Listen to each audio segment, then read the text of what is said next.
Hello and welcome to Flicks and Chill with me, Luke. Today I have a very special guest on my show. Haley is here. So, Haley, why don't you please take it away and introduce yourself? Hello there, Luke. Thank you so much for having me. My name is Haley. I'm a friend of, I think, a frequent guest on your show, Shane Kanto. He and I went to college together, and he's given me the opportunity to, branch out a little bit, chat with a couple different folks on their different podcasts, and it's Hmm. been a great time. So I'm really excited to get into some movie chat with you. Hmm. Hmm. I am a 32-year-old living in rural Pennsylvania, in the United States. That's the East Coast. Hmm. I lived in Boston for quite a few years, and I still work at an immigration law firm where I started there, but I scored a sweet remote job. Um, Nice. so I moved over from the legal function to the IT function, so now I can kind of be wherever I want. So I moved back to where I'm from, Hmm. where I could afford a house. Hmm. So like that's the millennial dream that we're trying to live through. Yep. Other than that, I've been, let's see. Yeah, I mean, I will say I'm not necessarily like a movie whiz. I'm Hmm. probably more of like, I Hmm. love movies and I will go out of my way to see things, but I would not say like most of the folks on the who are hosting these podcasts are at a level that I am not. So this probably anything I bring up today will be things that the average person's like, yeah, I've heard of that or I know about that. Hmm. Hmm. Um, so Look, we'll see how hot my takes can possibly be, but all good. No, no, no. Look, first of all, a couple of points. Nothing wrong with being average or anything. Like, I'm also haven't seen all the movies. No, hmm like, I watch more movies than your average person, sure. But then, hmm in my circle, I'm the peasant who watches barely nothing compared to some of these guys. Like, especially hmm how many movies they log on, like, Letterboxd and stuff. I'm like, how hmm the fuck do you manage to do this? Like, I've I like can't tell you. exactly, like me neither. And I watch a fuck ton of movies, like Yeah. metric fuck ton. But your second point about Shane, great guy. Uh, I'm on many of his podcasts because he's been on mine only once because that's the kind of like Mm, thing of this show. Like until I come up with something else, one person gets here only once and that's it. So, but no, hmm I talk to him often and he's a great guy. So shout out to Shane for linking us up. So thank you for that. And yeah, third of all, so you lived in Boston, now you're back in Pennsylvania. hmm So you have Exactly. all the benefits of working for Boston without actually living in Boston. Then. Well, and to be clear, the salary is a little different. They Mm-hmm. know I live in Pennsylvania. I couldn't Mm. pull a fast one on them, but still, I mean, So do you get it it's a adjusted based on where you live? Really? yeah, this is an American system. They Mm. crunch the numbers. But I Mm-hmm. mean, this sort of like the world that I'm in, immigration, it's, more of an urban thing and just Mm-hmm. the fact that I can live like 10 minutes from my parents' place now Mm-hmm. and still work for the law firm I work for is very generous. So Mm-hmm. I'm doing just fine, all things considered. Like this is a small town and you know, like I said, we built a house. I'm not complaining. Mm-hmm. That's It would good. not have been possible with that money to even buy like a one-bedroom apartment in Boston, so it's just a Mm-hmm. very different world. But I'm sure a lot of people can relate to that, but this was Mm-hmm. the path we decided to go down, and I feel really good about it. Mm-hmm. It's quiet. Yeah, so I know about one thing or a few things about America. One of hmm them is technically anybody can buy a house, but it depends if you want to move to middle of bumfuck nowhere.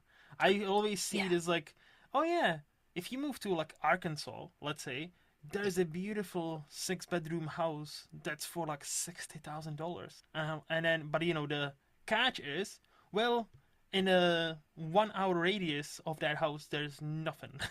So like Yeah. yes, you can have that beautiful house, you can for relatively cheap, but you also need to live in Arkansas in the middle of bumfuck nowhere. And I'm like, yeah, this is. And then you have places like Boston, Los Angeles, New York, where even a small condo, like one bedroom apartment here, it would be one bedroom flat, would cost you arm and leg. Yeah. Well, I think for many people in a similar position, what you really have to ask yourself is like, how much do you use what Hmm. your city is offering you. Because Yeah. what my husband and I realized is that, I mean, I love food, but I have a lot of like, I mean, look, we're in our 30s, our Hmm. stomachs are rebelling. Like, there's so many things we shouldn't eat anymore, like the Hmm. insanely spicy food, the stuff that's like, and that's fine for like every now and again, but really, like we were, going grocery shopping and cooking. We were pretty good about that, um, and we actually like cooking too. So Hmm. stuff like that, and like, we're not like huge concert people. It's not like we're constantly going to shows or doing things that, like, if you're like really into the nightlife or really Hmm. whatever, then yeah, like a city is giving you things, but we just weren't honestly taking advantage of what the city had. And it's not like, I mean, we lived there for 6 years. We had our fun. Yeah. Yeah. Um, and so I think, you have to make that calculation of like Hmm. when you leave, like what really matters to you in life. And because we love cooking, like we still have access, I mean, not to every obscure ingredient that we might want now, Hmm. but nowadays there's you still have access to a lot of stuff. And Hmm. I think for us, like fresh ingredients is kind of important and living so close to so many farms. Pennsylvania is a very good place to get produce and like I mean, you don't even have to go to Whole Foods to get like local eggs. You go to like some dude who's got chickens. Yes. Yeah. So that kind of stuff, like it Hmm. it worked for us. I think there are plenty of people who are like, you are insane. Hmm. But you gotta know yourself. Well, that's the thing, and also as I think you brought up a important point. I feel like nowadays, especially with everything being so expensive, cities Mhm. are for the young and unfortunately Yeah. rich. Yeah, Like absolutely. if you wanna, as you mentioned, if you wanna party, if you wanna do, Hmm. if you go to LA, you can explore all the different cuisines of the world. Like you can have the best like tacos or steaks or whatever the fuck, Hmm. right? Or sushi, Hmm. but for a very high price. And so yeah, like nowadays, like it's very hard to, the success stories of I came in to America and with $20 in my pocket and like just a dream. Yeah, now this would not have worked. I like, back in the day it was still hard, like, but Mm. now this would be almost impossible. I would imagine. Like, As someone so who works in immigration, I can confirm. yes, see, and You're yeah, not you have even personal getting the experience. lawyer fee. Mm-hmm. Like, yeah, that $20, no. No, You will no. at best get like a haggard pro bono person who's Mm-hmm. Mm-hmm. means well but does not have time to help you. Mm-hmm. Mm-hmm. And again, like all the love and respect that those people de absolutely deserve. Uh, but yeah, it is a different world. I could imagine. I could imagine. So, besides obviously movies, hence why you're here. What makes Haley Haley? What are some of your likes, dislikes? Do you have any other? I would imagine that you must have more hobbies than just movies. Oh yeah, actually, I would say hobbies like I love movies, but that those aren't my like Primary hobby. primary Yeah. passions. Yeah. Mhm. I do love cooking. I've been a vegetarian since I was 16, so like at this Mhm. point it's been a little over half of my life that I've been doing it. Mhm. And so cooking is a great joy for me. I'm a big tea person. Like I love tea. I need coffee at this point because I'm like addicted to it, but I love tea. So Okay. you can kind of see in the background here, I've got a bunch of teapots on my Oh yeah. shelf and Very um cute. Very cute. yeah, so I'm a reader, a tea Mhm. drinker, Mhm. a Prius driver. So I'm kind of a stereotype in like the liberal vegetarian who drives a Prius and drinks her like brings her own mug to the cafe so I don't Yeah. use like a paper cup. Very responsible then. You're so very responsible stereotype of person. I I try, but of course it's in today's world it's tricky. I mean, I remember during COVID Hmm. for a while you couldn't do it. So I Same almost here. like my Yeah. habit was I was really good about it and then like COVID happened and to this day some places are a little weird like if you bring your own thing. Yep. Yep. And I understand that. But I'm Hmm. also like, okay, I just don't at least don't put a lid on it. Like I don't need this lid. Yeah, yeah. No, like same here. By the way, like my used to be girlfriend, now wife, bought me these like this beautiful mug.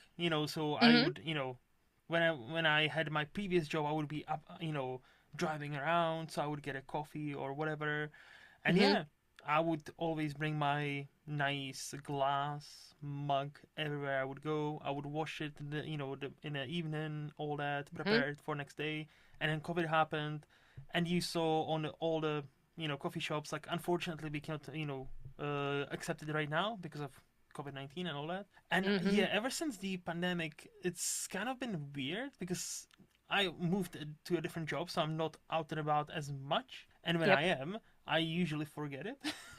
Right. And we have quite a Yes. few mugs now, like so I try to be better about that. But you mentioned tea, so like you're Hmm. big into tea. What is your favorite? I don't have one favorite Okay.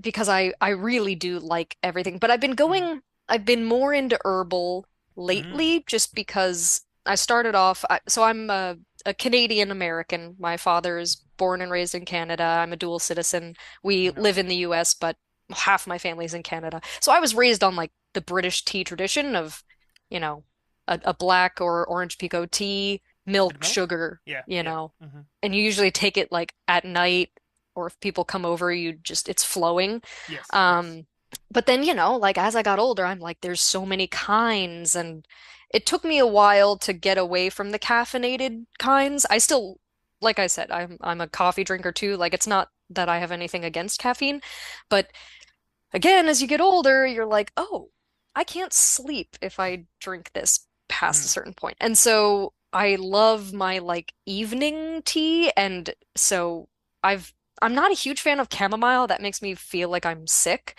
Mm-hmm. Like it just reminds me of being sick. So basically anything else, like a good fruity blend or I'm a big fan of I know this is a polarizing thing. Some people are like not into licorice, but I like licorice. Um, Oh. licorice tea. Like a Yeah. warm back of the throat kind of licorice tea Mm-hmm. is nice. Mm-hmm. But truly, like there are very few that I don't like. And I play around with the decaf blends, the Mm-hmm. naturally decaffeinated teas. Mm-hmm. So, and a good chai.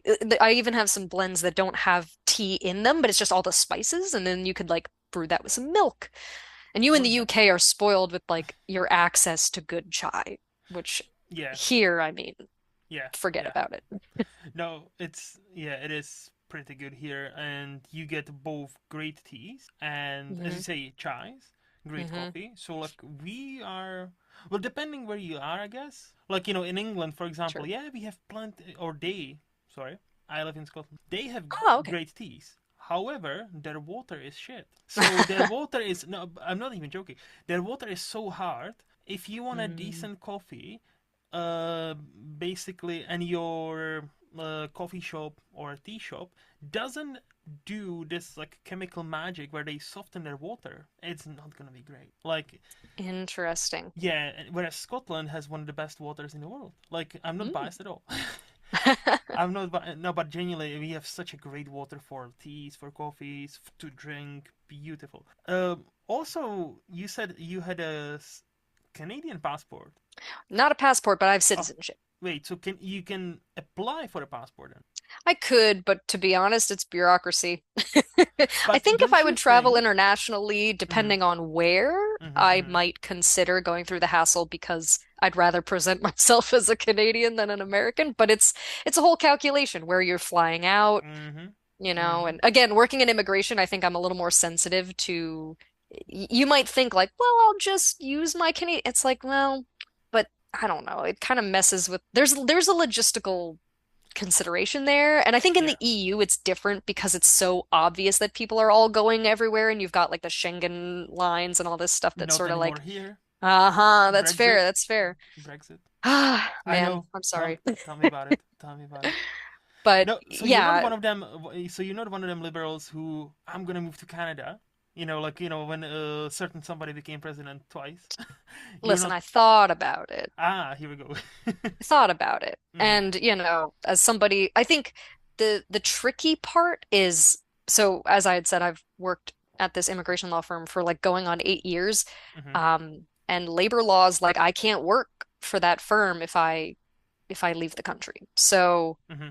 I would have to find a different job. I've actually done some internships in Canada in the immigration space, and it's a happier place over there. I mean, it's been a while since I've Hmm. been in that world, but it was a very different story. But it's just, it's a different type of immigration. I've kind of specialized in US at this point, so Hmm. it would almost be like starting over. And as Hmm. much as I like that it's an option, um, I think I should stay here and vote, Yes, yes. But also, I'll especially where I say, live now.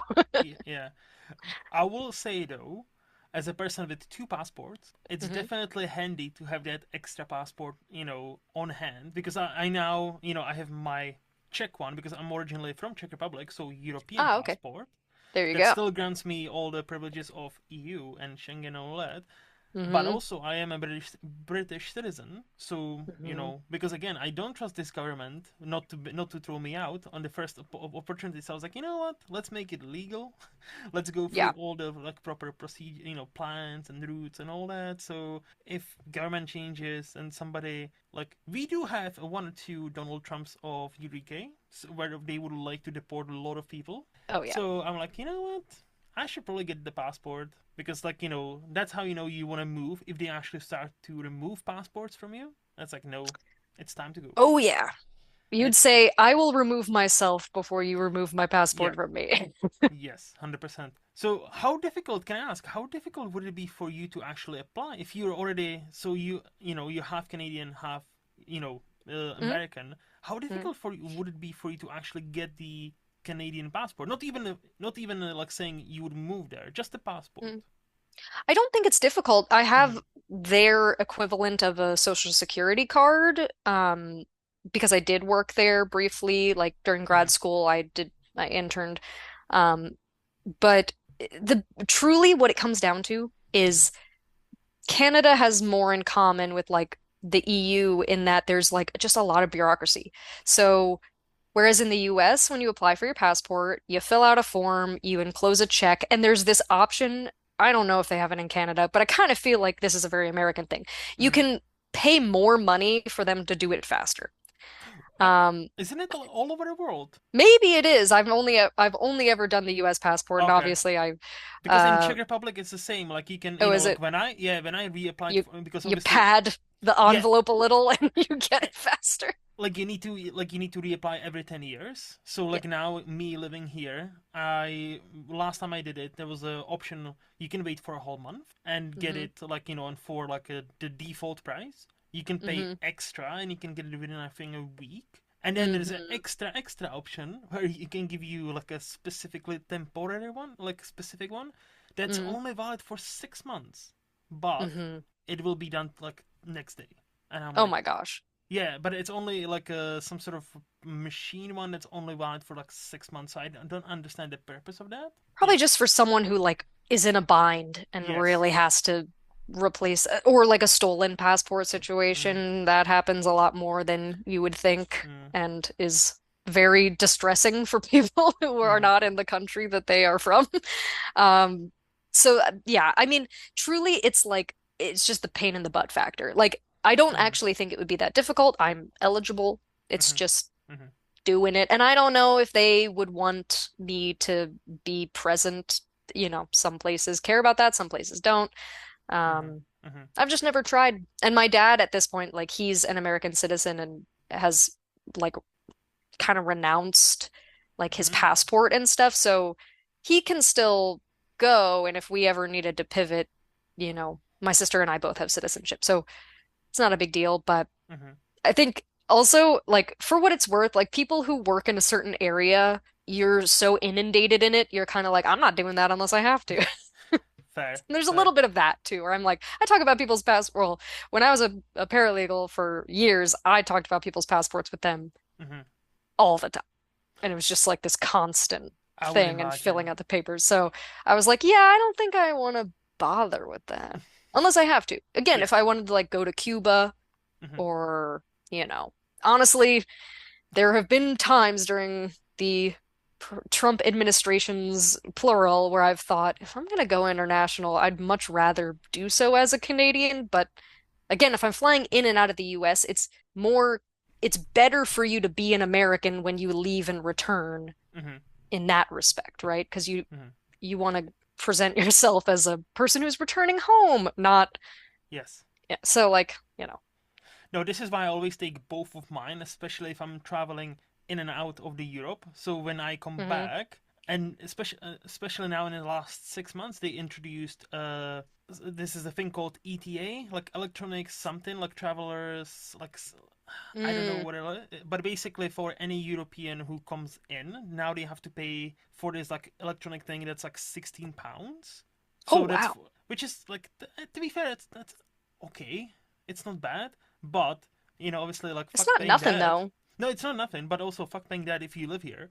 So I'm like, you know what? Yeah. I'm not gonna fight with somebody, some prickety like border. I'm just gonna take my hmm British passport and present my British passport when I'm coming back home because here is my home now. But hmm also for you, I just remembered. I know this fact, and I always like you might explain it to me why that is even in place because I don't understand it. So I know you as American, if you wanted hmm to actually relocate anywhere in the world, to my understanding, you would still have to pay taxes to U.S. government. No, You even if certainly you would. exactly, and I think that's like one of the few countries. America is one of the few countries that does that. So like, if you even if you like, let's say, live in Canada or hmm Spain, hmm you would still have to tax or send some tax to America. So my question is, do you know about it, and also why? Like, I can only guess, but I think it's like, frankly, the US being what it is, it's citizenship is, you can get citizenship just by being born on American soil to hmm this day, yep. right? I know it's not They something that haven't. They they haven't. want Yeah, to they be haven't true, but it reverted is it true. yet. It's Yeah, called jus soli. yes. It's justice of the soil or law of the soil. Comes from the So, British law, by the way. You probably know this, but it comes from mm-hmm. from the British settlers that Mm-hmm. happened to so the Constitution partly influenced by the British, unfortunately. But sorry, continue. No, not unfortunate. I think that that's a good thing because the alternative is jus sanguini, which is like the law of blood, Hmm. meaning you could be born anywhere to someone who's an American and that makes you American. Whereas if you're born to someone who's not American, you're not. And Hmm. I'm obviously of the opinion that like if you're born here, you deserve to be a citizen. It's fine. Hmm. But anyway, like I believe that they view the status of being a citizen as a privilege, and it's something that you pay for and you pay Hmm. into. Hmm. And so there's a similar thing even if you become a permanent resident, like there if you're, an immigrant in the United States and Hmm. you are working, like the taxes you pay and stuff are different until you become a permanent resident. And then Hmm. from that point onward, like the legitimacy of like your stake in the US requires you to pay more taxes and to pay Interesting. into the system. Not that people who work in the US, to be clear, Hmm. without permanent residency, like if you were on some other kind of status, you're still paying taxes, Yeah. to be Yeah. clear. Hmm. But it's the taxation thing is different. Hmm. Which again, like I do understand that point. However, I don't hmm understand if let's say I'm American, I want to hmm move with my own free will, right? And I don't want to renounce my American citizenship, and I move to again Canada, Spain, doesn't hmm matter. hmm Like I will pay my fair share of the tax to the government I'm residing. Like if I reside in Spain, I'll pay Spanish taxes. But I don't understand why I would pay Spanish taxes and then American taxes on top of that. I'm like, that almost seems like a punishment for don't you ever dare to leave us. Yeah, yeah. No, I think that, I mean, I can't tell you like the precedent for it or like Mm-hmm. exactly why it is that way. Um, but that feels like why, to be honest, that it's either they don't want people to leave or they hold on to you even when you Mm-hmm. are, an expatriate. So, Yeah. it's definitely a consideration on top of everything. Like if you want to remain a citizen of the United States, like there is literally a cost associated to it. Mm-hmm. I love, As by the far as I way. know, maybe there's ways to dodge that. Yeah. I don't know them. To my understanding, it's not. But again, I haven't looked into that much because I'm not American, so I don't really care. But I've heard of this, and I'm like, this is insane. Also, quick point. I love how you said expatriate because that to me is such an interesting phrase for used specifically here by the very nationalist British people who don't want to be Oh, called really? immigrants. Well, yeah, Interesting. because like it's funny how so there's a stereotype of a British person who works his entire life here, like in Mm-hmm. England, Scotland, doesn't matter, and Mm-hmm. then they retire to Spain, Mm-hmm. but they are not immigrants. You see, they are because they don't like to be called immigrant because it's somehow bad. I don't know why, but okay, it's bad. So they call themselves expats or expatriates. And I Mm-hmm. always, when I hear, it's like, oh, you mean immigrants? So many people don't like to hear that word. They're like, oh no no no no, expats expats. I'm like, but think about it. They moved from here to Spain. Oh, they're So totally immigrants. yeah, Yeah. and I'm like, so I love how like this is like a such an interesting way to repackage words and language. They're like, oh yeah, we yeah to us immigrants because there's the connotation, right? Like, oh, immigrants are like disgusting. They cost us money. We don't like them here. But if I do it, if I move to Spain, I'm not an immigrant really. I'm an expat. I'm an expatriate. So then just Well, like yeah. my little hill because I hear that often, and I always like, it's an immigrant, mate. It's just an immigrant. No, I totally see what you're saying, and that's an interesting point. In the US, I don't, it's not a derogatory term, but it is like well, see, to me it's kind of derogatory, but it is like embedded in the legal hmm terminology that hmm immigrants are called aliens. I Like, so it's now in Czech language as well. So and when my now wife got an visa thing when we were visiting Czech Republic and then she had to visit alien police and I'm like the actual fuck. yeah. Like, do they not like? Do they translate this poorly, or like I like like immigration police? Okay, but alien police. I'm like the actual what the fuck? Because And obviously immigrants have a connotation in the US too, but there can be a positive and a negative connotation yes, because frankly, we're all immigrants and hmm most people can accept that. hmm But then there's these other terms they use that are like the mean ones. yes, If they yes, really want to be mean, they yeah, will, call people undocumented or hmm aliens yeah, or illegals or whatever the heck. And hmm hmm so those are the words that have like baggage hmm in our world. But when I think about people leaving the US, to be honest, I think about older people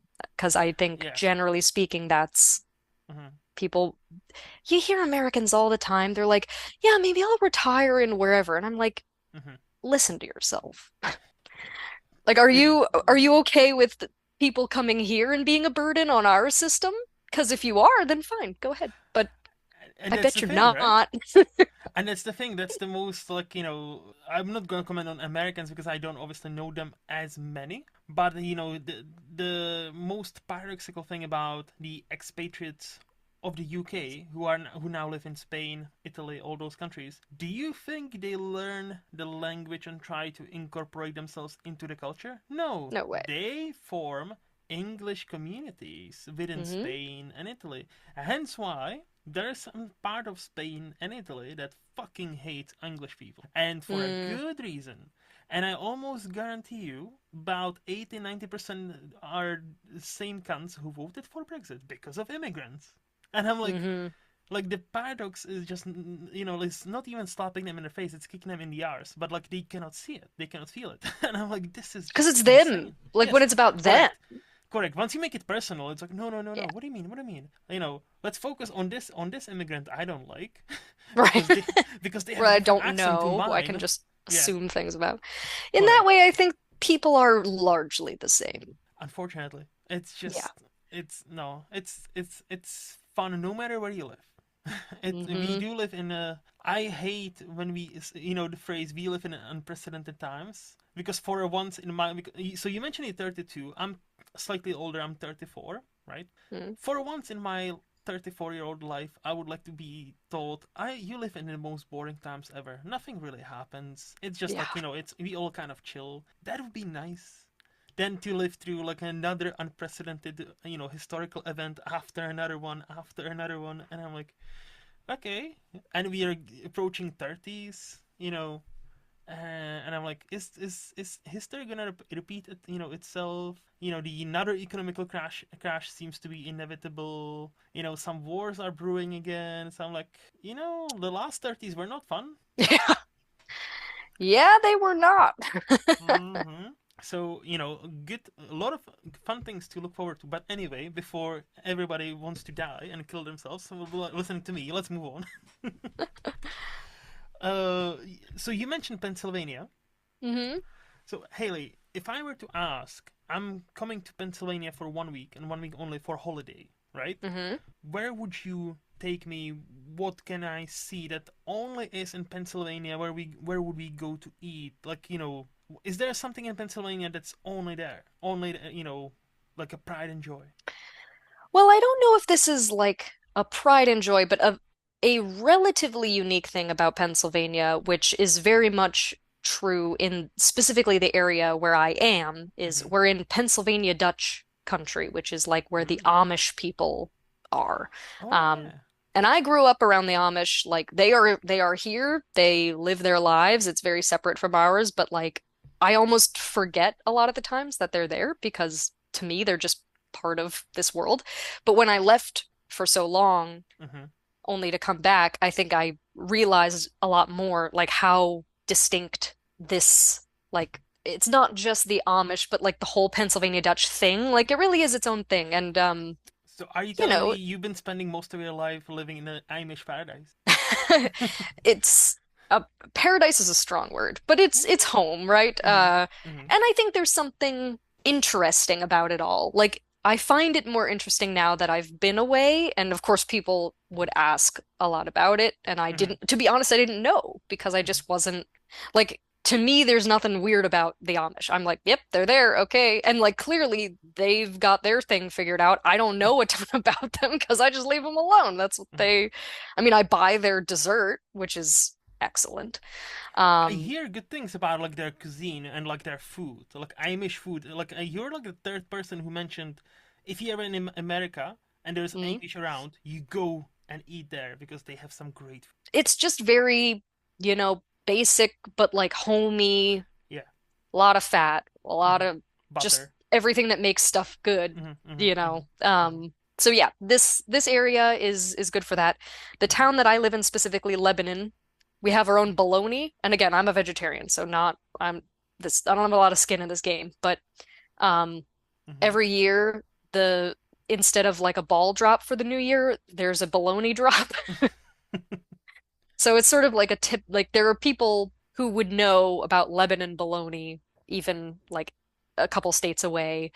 It's sort of weirdly famous for its bologna. And it's a good place to get pretzels. If you like hmm a pretzel, hmm this is like the pretzel capital of the United States, I didn't in know there's Pennsylvania. a city called Lebanon in America. There are actually Lebanons in almost every state. Like I lived in New Hampshire and I hmm lived one town over from a Lebanon, New Hampshire. So I would drive 10 hours from home to grad school and I was like, I'm still in Lebanon. That is But yeah, I don't know why. okay. It's pronounced Lebanon, not Lebanon, like the Yeah. country. Yeah. I don't know. But it's actually a very common town name. So I'm in the Pennsylvania one, but you'll hmm see them hmm in almost every state. Okay. All right. Yeah. And let's see. Oh, I also made a note. I'm about 40 minutes from Hershey, Pennsylvania, which is Mm-hmm. where the chocolate Mm-hmm. factory started. And there's an amusement park, Mm-hmm. a pretty good amusement park. These days it's very crowded, but I think most amusement parks are. But it's got a water park Mm-hmm. um and it's the theme is chocolate, which is fun. I mean, I'm not Makes saying it's sense. the best chocolate. I'm under no like misconceptions about that, but it's an experience. And of all the themes, like candy as a theme is a fun idea. So it's like a real life like Willy Wonka chocolate factory almost. There is like a part that you don't even have to pay to get in Mm-hmm. outside of the amusement park called Chocolate World.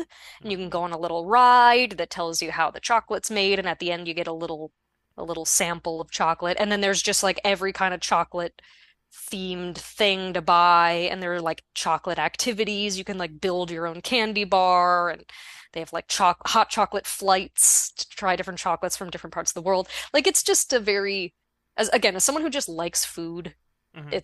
it never got old. I mean, I was like born and I did that from the day I was born, and I'll Hmm. still go.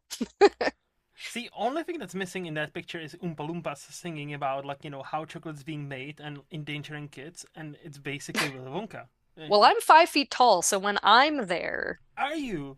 and if I have a good tan going, then I'm like three-fourths of the way to the Oompa Loompa.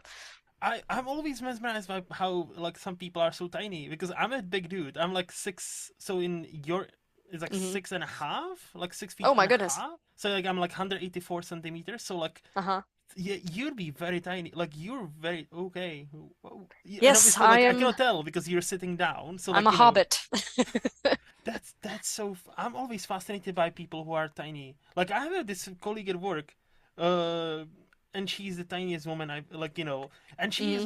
she's a grown woman who's pregnant again, and she's Hmm. like, but like I like. It's so funny to see like big man like myself standing next to her and just like yeah, it's just almost like I'm looking down to at her, but I'm not. I'm like you're a boss. Like she's one of the big bosses, but I was like, oh yeah, but it's so funny. Like, yeah, okay, that kind of blew my mind. Like, you're only 5 feet tall.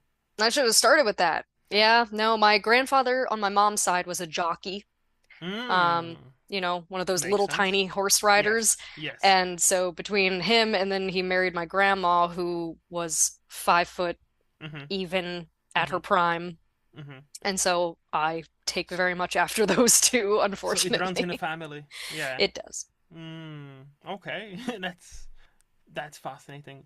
So, can I ask how tall is your boyfriend husband? My husband is like 5'8", which t like I've dated people of all heights, Mhm, mhm, mhm, and this that was a sweet spot. Like mhm. to me, he's quite tall, but Yeah. like I can still, touch the top of his head if I have to, or Mhm, mhm, whereas, dating someone who's like 6 feet tall, for me it just kind of looked silly. It's like you're saying when you walk down the street with someone who's like over 6 feet tall, mhm, it just started to look goofy. Um, and you just want to be able to like hold the person's hand and like, mhm. not give them like back problems if they want to give you a kiss. Yeah.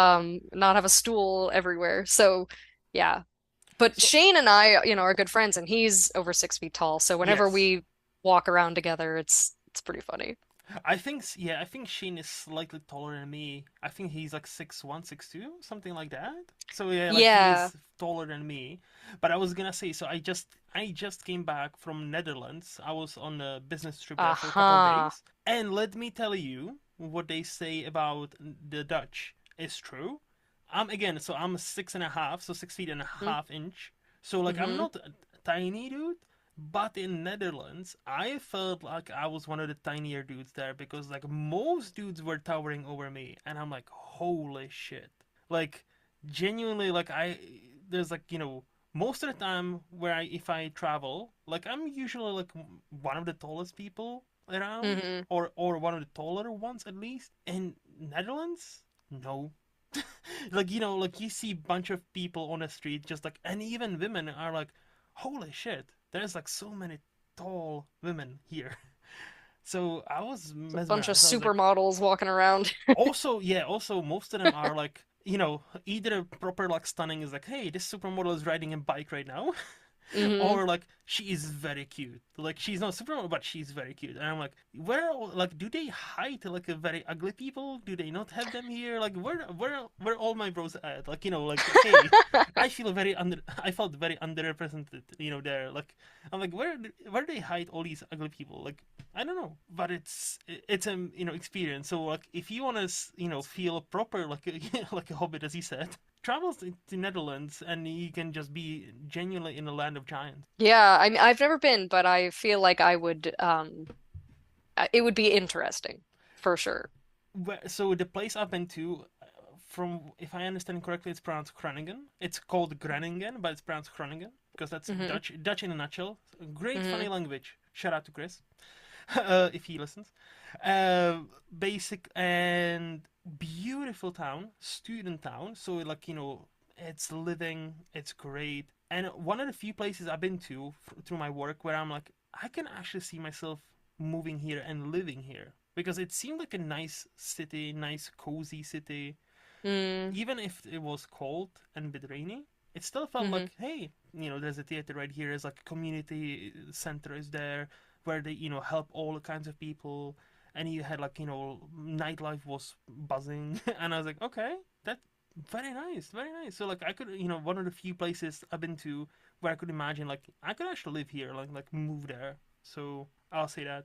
So for people who are Mm-hmm. unsure about visiting Pennsylvania, you could go Mm-hmm. to the Netherlands instead. Maybe that's the better call. I was gonna no, but I was gonna actually come back to that because you mentioned Hershey's and the hmm Hershey chocolate. So I cannot speak to it fully. I've only had the Hershey's we have here in the UK, and I Mm, don't know if it's the same thing. But me, as a chocolate person who has an incredible chocolate tooth, like, and hmm that's my weakness. hmm Hershey's wasn't my favorite, and I wondered, like, what's your stance on it? No, for sure.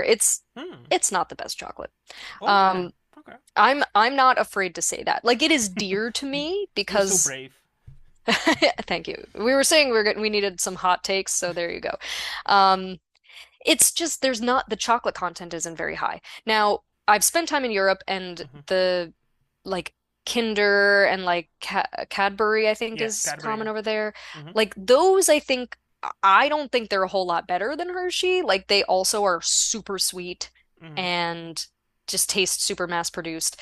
But there's a lot of great chocolate out there, Yep. and I just think like if you have a higher chocolate content, and probably like a slightly more refined Mm. process of making the chocolate, you're gonna enjoy it more. But I don't know, it probably does taste different Hmm. like abroad than it does in the US, but I would argue that it's probably better, like at least a little. Because the American things I've had abroad, like you go to Burger King and everything tastes way better there.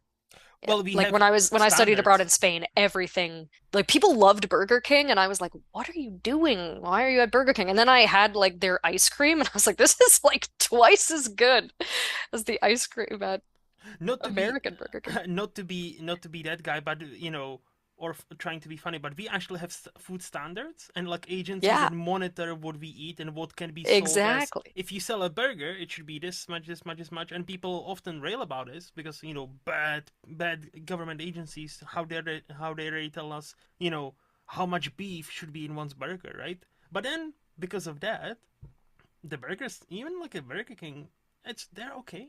Like they're not the best Yeah. burgers. 100% you'll get like if you get to any big enough city, you have local joints that they'll serve you amazing burgers. But hmm even the Burger Kings of this world in the UK are okay. And just to Yeah. underline our chocolate debate and Dutch debate, so hmm you mentioned like like Hershey's not your favorite, Cadbury's also like mass produced and too sweet. I would strongly recommend if you ever can get your hands on Tony's Chocolonely. I have had it. What did you think of that? I like it, and I like the mission of it, obviously. Like, Yes, I yes, like what they're trying to do. Also, when you buy those chocolate bars, they're hefty. they are, Like, and that's why they are expensive. They are yeah, hefty. but the amount you're getting is Mm-hmm. like 10 servings or something. So, Yep. yeah, no, I like that. So yeah, and because that's a proper Dutch brand. Now obviously it's Mm. kind of global, I think, but that started in the Netherlands, and Oh, with, cool. as you said, with a great mission. But hmm it's quite a sad that even their CEO is on record that's saying as much as we can physically try, we still cannot guarantee 100% of our like cocoa beans is produced with no slave labor. Yeah. Because like he, if I'm not mistaken, he used to work for like Cadbury or like Kinder or one of the big guys, Mm-hmm. and he didn't like that, so he tried to Mm-hmm. change it, and he's trying still. But yeah, unless he said like unless you have physically people in like these African countries producing the cocoa beans and collecting them, unless you have somebody monitoring them all the time, Right. you cannot be 100% sure that they are not cheating and using, because cut the cost, you use slave kids, people who should Yeah. not be doing that, and it hmm and it's so insane that even company like that cannot really guarantee it. But at least I was gonna say at least they are honest about it. But I like yeah, It's it's hard. just too bad, right? Because it's It such is. a delightful thing Mm-hmm. that has so much like pain and darkness behind it. Yep, yep. But no, Hmm. like, but like Pennsylvania sounds awesome. Like like I always wanted to go. Like always wanted to go to any of the Americas. Like I've never been to any of the American states. Still, Oh wow. I know, Well, I know. That's if what. you ever decide that Pennsylvania is the one, you let me know. Oh, I will. I will. Like maybe in a couple of years. Like I'm hoping for certain government to be out, so I don't get stopped, or my wife doesn't get stopped on a border. Like get back. Yeah, Like I am not gonna no, I'm not gonna chance it right now. But like hopefully in a couple of years, I'm definitely you know in for a one big road trip because that'd be awesome. amazing. But yeah, I think with that, excuse me, we can move to the this or that game where I'll give you All right. two choices and you tell me Hmm. which one would you prefer and why. Okay. So Haley, iOS or Android? I am an Android person, Okay. and the only reason why is because I've never had an Apple device, and so I don't know how to use them. Wait. So but you are iOS. Wait, have I misheard? Did you say you are an iOS user? Oh no, Android. Oh, Sorry. sorry. Yeah. Oh, okay. Because I thought you said iOS. I was like, and then you follow it up. You never had an iOS device or Apple device. I was like, wait, what? Okay, Only so only ever Samsung and okay. Android phones. Mhm. I had Mhm. a Google Pixel once, and even that was a little Mhm. much. Fair, fair. TV shows or movies? Mhm. That's a tough one Yep. because I think it depends on what it is. Generally speaking, I think it's like short stories or novels. Like I like Mhm. both, but what kind of story are you trying to tell? Yep. So, I really appreciate a well-made show, but I Mhm. think shows are tough. There's a lot more filler usually. So like I think generally like it's easier to get a good movie, Mhm. Yeah. but there are some spectacular shows out there that 100%. are some of my favorite things I've ever seen, right? So it's Yes. like it can And go it's epic. like it's so hard when you have a great show with a couple of seasons and then the final season sucks or the finale sucks. True. And it's just The like ending yeah. or lack thereof, where they can just drop it. True. Okay, I'm going with movies. Yeah. Oh, I hate that. I hate that when they just, there's a show, you're really into it, and then they're like, we're just leaving you hanging. Yep. Funding is cut. Yep. What Yeah. the Yep. heck? It's no, it's all but as you mentioned there are some great TV shows, no matter, and nowadays we have a lot of limited shows like, one season, and done. And I like those those. usually are spectacular. Like Yeah. Chernobyls and all that. Hmm. That But was even amazing. but even though nowadays what they've learned is, oh, you like the season of one of this? Okay, let's make season two. Like Shogun was supposed to be one season, and now they're developing second season because it was so successful Mm, and won all the awards. And quite a few I'm kind of now forgetting, but I know like it seems to be a bit of a trend, where it's like yeah. limited, series, one time only deal, 6 episodes only, and then it wins all the awards, gets all the buzz, and it's like, actually, we were kidding. Second season is planning. It's being I feel planned in like 2 years. Squid Game is a great example where Yes, you're yes, like, you told the story. You yeah, hurt me enough. I do not want more of this. Like I hundred respect percent. it, but please. And I'm sure. I don't know if I'm making this up, but I'm sure even the creator, right after the season one or the first season, only one limited series ended. It was like, oh no, I'm not gonna make a second season.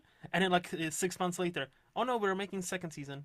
And I'm then sure we're the splitting producer into or like the board approached him with like a gun and said like, "You're making another season."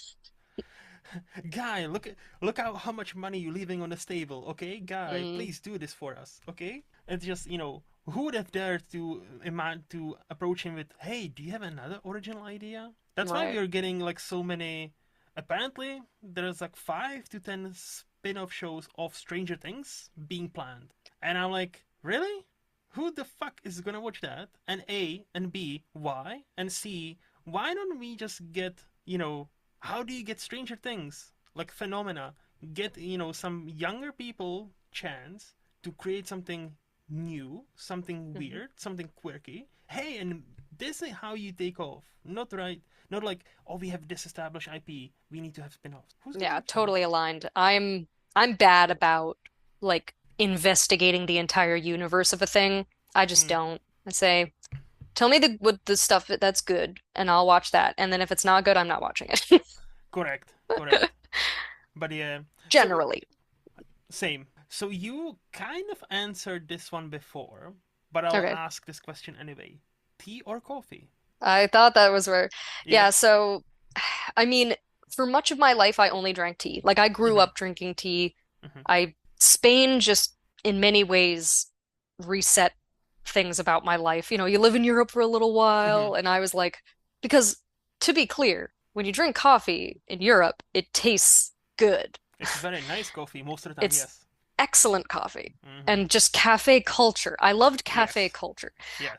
I still love cafe culture. It's just I came back home and I was chasing that high for Mhm. years, Mhm. but I could never like, I mean, you can get good coffee in the US, but you will pay dearly for it, or you will buy a bunch of crap to put in your house to make it Mhm. yourself.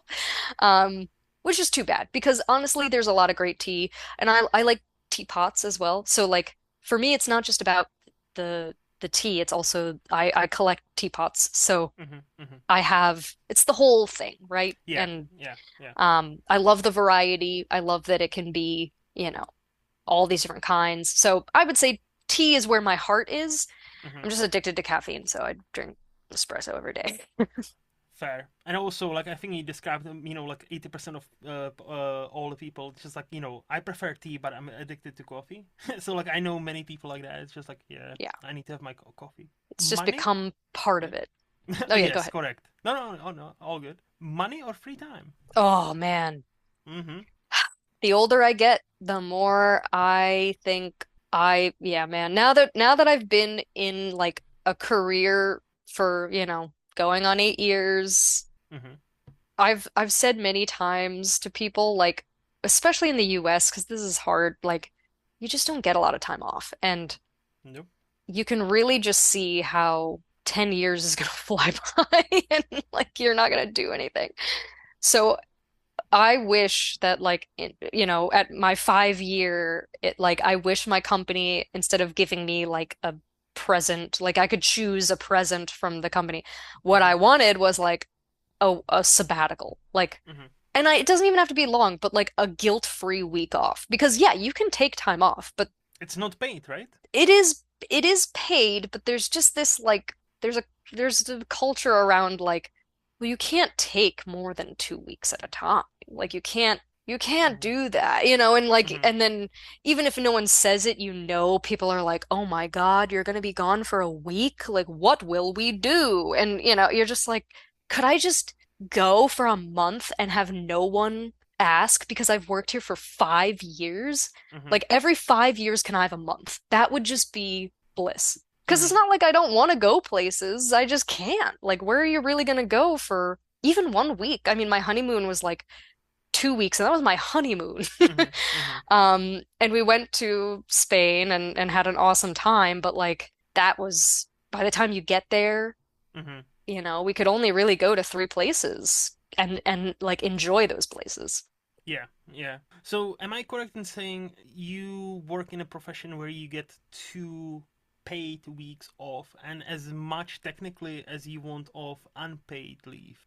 So our system, and Hmm. you may have heard of this before, we have unlimited vacation. I have heard of this, yes. Yes, we have unlimited vacation, but Hmm. ask me how much time I take every year. Maybe 2 weeks cumulatively. Like, it's just, and also, I will say, Hmm. I work in kind of an intense w field, right? So, Hmm. like, that, especially when I was working directly with people every day, I had a caseload. These people needed stuff to get done, and Hmm. that was really hard. Now that I've pivoted over to the IT world, it's not as bad, but we're just like stretched really thin because the law firm is a law firm. Hmm. They want these technological solutions and they're looking for things to get developed and implemented, but I'm the only person who's doing my job. And so if I leave, like I don't currently have anybody to like pick that up. So Hmm. it's just such a like unfortunate situation. And It I like sounds my like it. law firm. I really do. Like I Hmm. I believe in what we do and I mean, that's why I put up with it. But Yeah. yeah, it's not an ideal situation. So this might sound weird, but bear with me. Have you seen the Hmm. movie Muppets Most Wanted? No. Because there's a running gag about, so the Muppets go to Europe, right? And there's Mm, a running gag how the I can remember Burrell is like the dad from a Modern Family. He plays this like mm, French detective, and it's okay. always like they're about to crack the case, and he's like so French and so European. It's like, oh, it's 5 o'clock on the dot. I'm gonna go home. Wait, but we were almost finished. No, it's 5. We're going home. And then like they were about to crack the case again the next day. And it's like, oh, I'm off on my 2 week holiday, fully paid and funded. Thank you, bye. And he just leaves, like drops everything. Yeah. And as you know, when you said like you technically have unlimited time off, but you're almost like feel guilty taking more than 2 weeks. Like Hmm. at my current work, I have almost 7 weeks, like Oh, 6 7 weeks to take, dang. and I'm like, I don't feel guilty at all. And I'm like, no, these Shouldn't. are there for me to use. So I'm like, no, I'm gonna use all of them. And because I know the more Americans I talk to, the more I talk to my colleagues here, they don't use all their holiday days. And I'm like, you know how many Americans would fucking literally kill to have what you have right now? Use it. Yeah, and I Use miss it. the days when I first started working at my firm. We had the set number, and so yeah, Mhm, you mhm. took them because you would lose them. Yes, yes. Um, Now there's nothing to lose. Because it's It's this unlimited. amorphous concept that Yes. there's Mm-hmm. you take whatever, well, just take the time you want, but then you go to take it and they're like, yeah, but there's a big project happening at this time. It's like, okay. Well, sucks to be this company, but I'm gonna be on my holiday, so I guess good luck, guys. I'm Yeah. gonna be rooting for you. But Listen, but yes, that's a great question. And I mhm, think, I don't know if many Americans answer the same way, but I'm very much like, the older I get, the more I'm like, no, I mean, it's hard to take time off, but I mhm, would sacrifice money. Like, I mhm, would take unpaid time if I could feel like when I came back, things weren't like a complete hot mess. mhm, mhm. I would totally do it. I'd say, screw it. Don't pay me for a week. No, yeah, like I'm 100% there with you. I think like even when I don't go anywhere, like don't travel anywhere, I would still take. If I have a week to take, I'll take a week and I'll just stay home and I'll just do Hmm. whatever I want. But I'm free to do whatever I want. So Hmm. that's the kind of point behind that, isn't it? To have that freedom to be like, I'll just chill for a bit. I can switch off, Hmm. and all is well. Now, I will say, Hmm. I come from, like, I mean, it's a privileged position to have Yeah. because Hmm. I make enough money that I could go Hmm. like time without getting paid and not like be in a terrible situation. And a lot of people are not in that position. Yeah. So Yeah. I will give that caveat. Like, I'm very fortunate, but holy crap. I mean, Hmm. I Hmm. don't, yeah, like I'd like to live a little. Yep. No, I'm honestly rooting for you guys, like Americans, I mean, to get this sorted because I don't think this is sustainable for any time, like any longer, really. Just Yeah. lot of burnouts are happening, and younger people are getting like demoralized. I'm like, yeah. One of the big reasons I genuinely believe is this: the hustle culture, the shaming. Oh, what do you mean you want to take time off? Are you fucking weak or something? No, Hmm. you just need It's to. like, don't you care about Yeah, the exactly. company? We are a family here. You don't turn Yeah. your back on your family, as Vin Diesel would say. Like, Okay? I have a family. I'm trying to see them. Have you not watched the 10 Fast and Furious movies? Have they learned nothing? Have they taught you nothing at all? Honestly. Anyway, That's funny. honesty or other people's feelings. Mm. Hmm. Um, the Canadian in me is very diplomatic. So Hmm. I I think there's a way to gently tell people the truth, but I do think I tend to, it depends on the person and like Hmm. the circumstances, of course, but Hmm. I will sugarcoat things and do the good bad good sandwich and all of those things to try to keep things positive and not um What is the and good I and bad appreciate, sandwich? I never heard that. it's like well, I think it's generally supposed to be like compliment and then like whatever you're actually trying to Ah, criticize someone about and then another okay. compliment. Because I heard But like a I think it's sugar and whip, like it's a uh-huh. method of like give them a sugar cube and then whip them after, like so I guess the same Right. thing. But Okay. then you give them another sugar cube is the idea. So that Uh, the thing that you wanted to kind of like Yeah. get at is in the Yeah. middle, but you like start soft and then you end soft. Now, will they have forgotten the important part in the middle? Maybe. So there's Mm-hmm. I'm not saying that, I'm not saying this is the right way, Mm-hmm. but I do know myself and I don't like making people sad. So I think sometimes maybe I'm a little too soft Mm-hmm. on, the important stuff, but Mm-hmm. like, if you're really close with people, I think they know you well enough to be like, well, if she's saying this to me, then I guess it's pretty bad.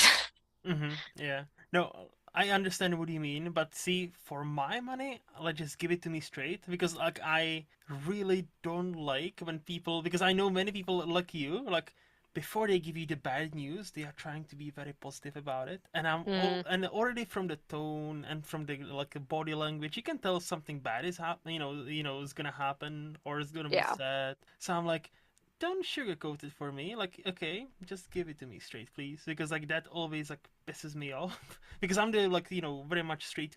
Let's talk about it. We're both adults, but I Hmm. understand not everybody's like me. So I understand many people wouldn't like that. So there, as you said, there's a balance to be had, and you need to know your audience. Yeah. Yeah. Yeah. So next one would be summer or winter. Neither Ooh. spring and fall. No, Nice. if I had to choose between the two, I think maybe winter. Like Mhm. both my husband and I aren't great with heat. We like we'll both go to the beach, but we're not like beach people. And Mhm. so I think when you go outside and it's freezing, like a sunny, cold day is really refreshing. Mhm. Um, Summer is a nice time, but when you get too hot, it's like I think it's easier to get cranky when you're like really warm Mhm. as opposed to like when you're chilly, then again, I'm a coffee and a tea person, but I'm a hot coffee and hot tea person all year round. Yeah. Um, in Boston, people are big in their on their iced coffee, Yes. Yes. iced coffee. And I'm like, it's kind of messed up, guys. It's just watering down your coffee. It's just gross. But like in the summer, there are days when I'm like, oh God, maybe I shouldn't get the hot one, but the hot one's just better. Mhm. In the winter, I'm justified. Yeah, that is true. That is true. Okay, and in Pennsylvania, how does that look like? Like, like because winter, if I'm not mistaken, do you get a lot of snow? We get some. So like Some. it's a very moderate place. Like Okay. we do get snow, but not a ton. When Mhm. I lived in Vermont, New Hampshire, that was like an inhospitable environment. Ah. It was beautiful. Like Mhm. there is beauty in the like Mhm. an extreme snowy place like that.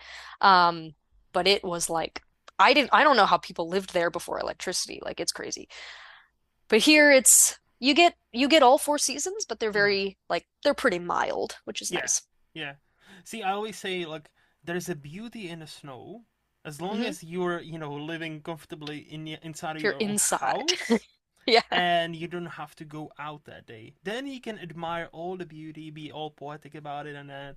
But like, the Mm, moment you need to actually step outside and then maybe slip because there is an ice underneath, or like, you try to drive someplace and suddenly discover, hey, I'm in a new Fast and Furious Tokyo Drift or Pennsylvania hmm. Drift. It's like, ooh, yeah. Coming from a country that is like that, it's like, yeah, that's fun Right. times. Fun I mean, times. we have ice, but it's really not like we don't have a tough time. Yeah, It's yeah. manageable. Yeah, so if it's very moderate, I would imagine it's just kind of like It's Scotland. mostly cute. Yeah, like what we get here is if we get snow here, it's mostly for like 4 days. Where Mm, what I mean is, first day snows, and the hmm. fourth day nothing is left. Everything is just melted. Oh. So it's like we get maybe all overall 2 weeks a year where we kind of have snow, but Hmm. it doesn't. It rarely lasts longer than like 4 or 5 days. Hmm. So yeah. That's kind of how I mean, here it can fluctuate a fair amount. We have Mhm. some winters where there's a lot of snow, Mhm. and then some winters where we barely get any. Mhm. Mhm. Okay. Okay. Yeah. So probably the most important question of all: Okay. ninjas or pirates? Oh, that's tricky. I think pirates. Mhm. Mhm. I kind of like a rebel. Okay. an underdog.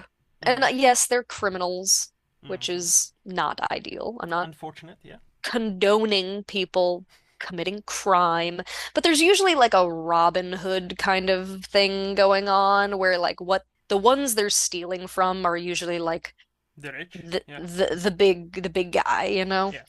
Um, and obviously I love the Pirates movies growing up. Those were awesome. Yes, yes, they are. Yeah, I don't know as much about like ninjas. I feel like they're very disciplined and Mm-hmm. it's like the opposite of pirates, and Yeah, I just think I would vibe more with the pirates. yeah, that's sensible, sensible. What's your stance on rum? Rum? I Mm. like rum. All right. I love, See. if it's hot, I think the thing that I have against summer is that most of the time in the summer, you're Mm-hmm. not at a swim up bar drinking a rum-based drink. If I were at the swim up bar drinking a rum-based drink, I love summer. Like, Mm-hmm. bring it on. It can be as hot as any, like, whatever, no problem, because I'm in a pool with my little drink that's got a little umbrella in it, and it's probably rum-based, and I'm having a great time. But Mm-hmm. Mm-hmm. most of the time, it's not that. It's me, still going about my day to day. And when I lived in a city, I mean, like hot city is just the worst. It smells. I mean, Boston's clean and it was a nice place, but it's just, ugh, it's not good. Well, that's why you take the holidays in the summer if you can, and go someplace else like Spain. Like I Spain know. in the summer, beautiful. Like Spain anytime, man. that is There's true. not a That is bad time. that is true. I've been a couple of times, both for personal reasons and work reasons. Beautiful, like just Spanish people, lovely culture, great food, hmm amazing. Yeah, can't hmm really hmm fault it. I see. I'm becoming one of them. I'm becoming the British people. Like I might retire there. Who knows? We'll see. I mean, the dream, I think for most people, it's like you should be able to, if I could go Hmm. once a year, I would. Like, that is the dream. Someday being able to, like, just say, all right, this is the Airbnb that I go to every year. I book it, I go. Like I don't have to realistically, live I there. can. I have the passport. My Hmm the travel the one plane usually is one plane and it takes like 3.5 hours, so it's not that bad. That's not And bad if at you all. book everything in far in advance, it's not that expensive. But now like I've been there many times, so like I want to travel a bit more outside. Like like I still haven't been to Italy and all Sure. that. So, but no, like yeah, if you can, it is great. And again, if you plan it ahead, it's not that expensive. But obviously, if you're flying from America, it'll be fucking expensive because. It's always expensive. And it's tricky for me. I'd like to go. I've been to a number of European countries, but the reason I haven't been to more is because I'm like, but I could just go to Spain. And like Ah. 3 times I've Mhm. just gone to Spain Mhm. Mhm. because I love it so much. And I do speak Spanish. So like that, Oh, nice. it's like I speak it, Mm. I really became immersed and mastered the language there. So like I speak that Spanish. Mhm. Mhm. Um, and yeah, it's just like my happy place a little bit. So it's really hard when it's like, well, I could go somewhere else, or I Or. could go to this place I know I like. Mhm.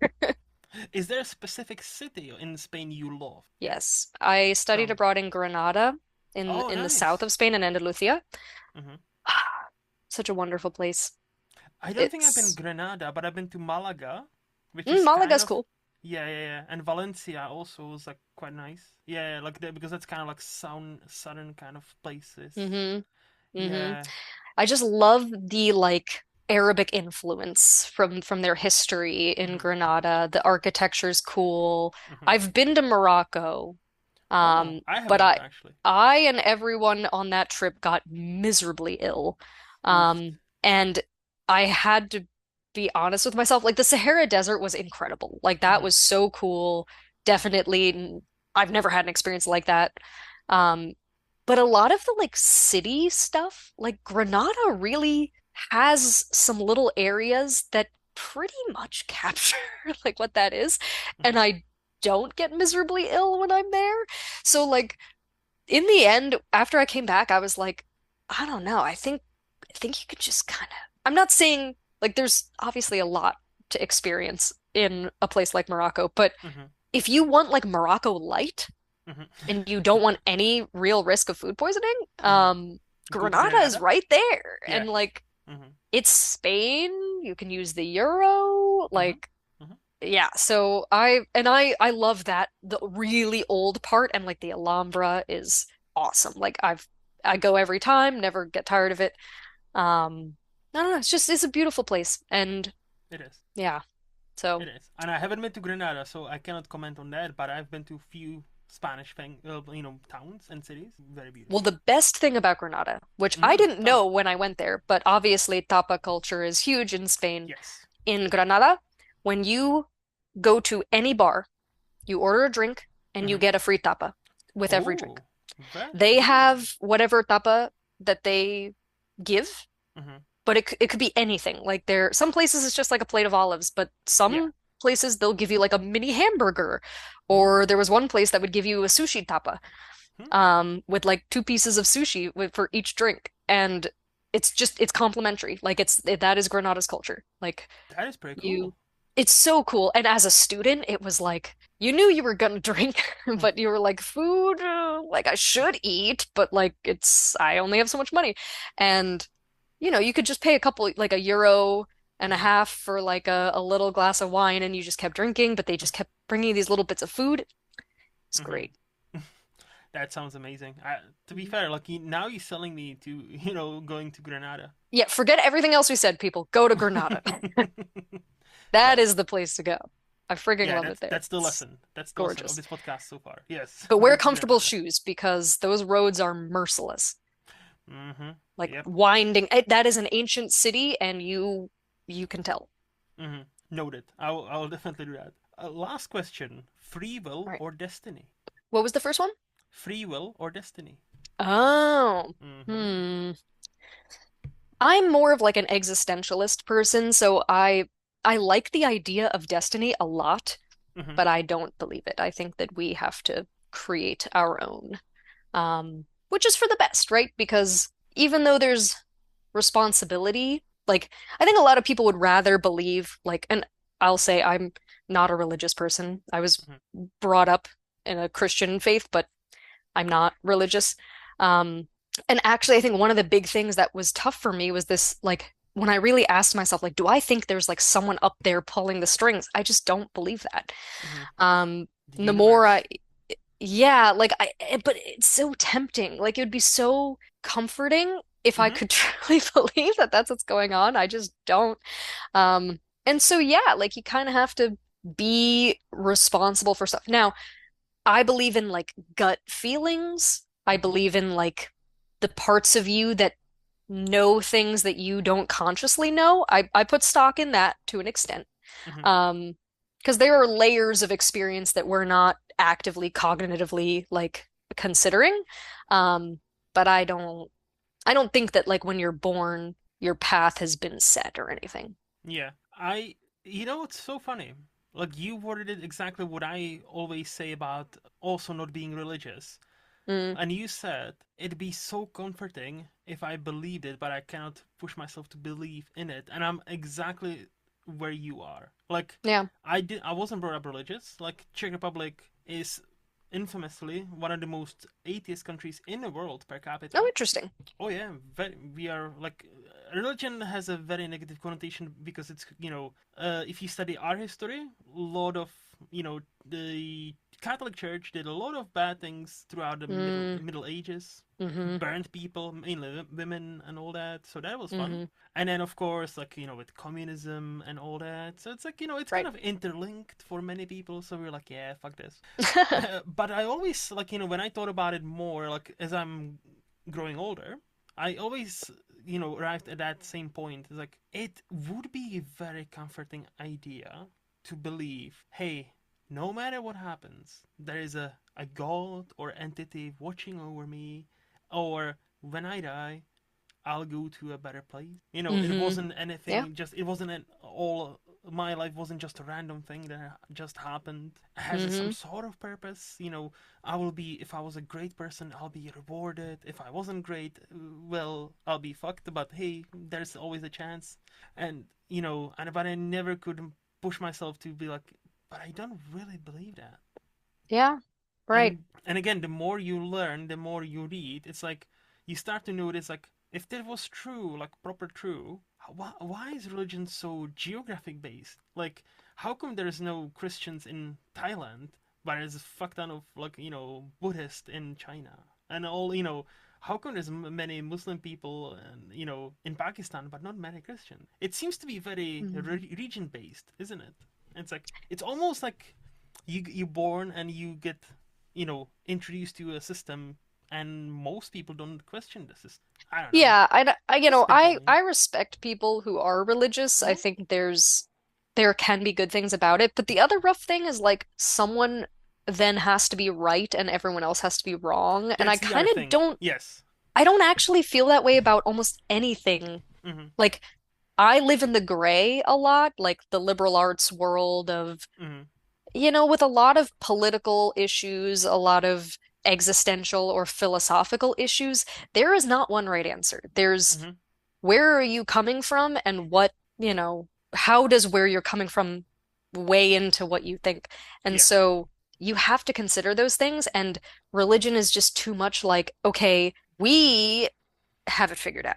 And everyone Hmm. else is wrong, and worst case, you're gonna go to hell because of it. It's like, But yikes. nowadays, all the major religions are trying to rebrand. Like, oh no, we respect everybody equally. We Hmm. yes, our book says there's only one true God, but you know what? We're gonna be fine to you. We're gonna be ace. Like, even though you cannot really think that and believe what you believe. So, like, I would say, like, to your point, I also respect, and I respect all the religious people who don't try to push their religious beliefs on me. Right. Like, I do respect those people, and if we can have a conversation about it, because again, like, I don't mind talking to any religious person. The moment Hmm. they will try to convert me, I might have an issue or two with that. But also, I think it was Ricky Gervais, the comedian, who put it very nicely. Like, he was, I think, on like Stephen Colbert, who's famously very Christian, and Hmm. he was like drilling him into, like, why there's nothing instead of something and all that. And he said, like, he said two things that, like, stayed with me. He said, first, if we burn down all the Bibles and all the, like, Qurans and all that, in 200 years there will be no religion, there'll be something else. But if we burn down all the science books, all the math books, in 200 Hmm. years they'll all be back, because those are laws of nature. But also, Hmm. regarding the one true God, he pointed out, throughout the history, like human history, there has been over like 3,000 gods. Hmm. Over Right. easily. So he's Hmm. like, I'm denouncing one more than you are. That's all I'm doing. You're Yeah. denouncing all the 2,999 gods. I'm just, denouncing the last one too. And yeah, Yeah, that's I like, like that. yeah, me too. Like, I don't necessarily agree with everything he says, especially lately. But, like, I always like, yeah, that's a good way to put it, because, like, if you're right, all the Buddhists are wrong, all the Islam people are wrong, like all the other Hmm. religions, like Jews, all the other religions are wrong. Hmm. So hey, I feel like it's gonna be the same. How much do you remember before you were born? It's probably, so what happens after you're dead? It's gonna be pretty much the same. Yeah. Like, I don't remember. I don't know about you, but I don't remember much before. I remember zero. Yeah, nothing at all. Yeah, Nothing at all. but maybe we are just not the chosen ones. Maybe. Yeah, and like I I would like to think I still live in a way that you would think I believe someone's watching. Like I want to do right by other people, Hmm. not because Santa won't give me presents come Christmas, but because it's the right thing to do. And see, this is so funny, because like you think a lot like me. Like, this is also what I've been talking to my now wife, because she's a bit Mm, more religious, but not also like heavy religious. And I've always told her, like, I wouldn't want to go into a world, like, let's say I die and there is a God, right? hmm. Whatever the name of the God is, I don't care. And Hmm. if he sees, like, I try to live a decent life, and if he genuinely sees, like, oh yeah, you've tried to live, given the cards you've been dealt with, like, you tried your best, but you didn't bow down to me every Sunday in church, right? That's why I'm not gonna let you in. And I'm like, and to me that And was I will torture you forever. yeah, and that was my, and that's my argument. I don't want to go to heaven if the God is truly that petty. If there is an No. actual supernatural, mighty, all powerful, all knowing, all great being, don't tell me they are that fucking petty. That if the atheist who lived a decent life but didn't believe in that person or being, Mm. If they are really that petty, if they wouldn't let them in, I don't want to fucking go. Like, that's not all powerful or natural or great God. Like, Mm-hmm. like surely there must be like, oh yeah, it's fine. Like, we're cool. Like, you were wrong. You were wrong about this one thing, mate. Mm-hmm. But I can see you done fairly well. That's about it. And so like that was always my point. Like, I wouldn't want to go anyway. Like, if genuinely somebody is as petty as that, but you never kneel down, bend the knee. Jon Yeah. Snow, bend the knee. Right. But anyway, before we move to the Flick Spider podcast, do you have any controversial takes or hot takes or controversial views you would like to share with us? So I think we already covered a number of Mm-hmm. what could be argued hot takes. This Correct. kind of goes back to the work thing. So, and I don't, I won't harp on this too much, but Mm-hmm. something that does bother me a lot, like again, as a professional who's been working really hard for like going on a decade now, Mm-hmm. um, and I work in IT, so I'm now working mostly with bots, which are like computer programs. It's not AI. But Mm-hmm. my work, like most sectors, is definitely eyeing AI and Yes. being like, ooh, I'm Mm-hmm. interested in this. Like, what can it do for me? And like environmental stuff aside, which is very troubling, I'm not like all against AI, but Mm-hmm. what I am against and what bothers me a lot is the fact that inevitably, as AI continues to take over and become more popular in this world, I feel like we have this incredible opportunity to pivot toward a reality where people don't have to work. Mm-hmm. And I actually Mm-hmm. am in favor of creating a society where work is more optional, Mm-hmm. but like where everyone gets a universal base income Mm-hmm. and where, we create a world that works for us. And when I say us, I mean everybody. Mm-hmm. Like, I don't care if you work a day in your life, you would get a house and food.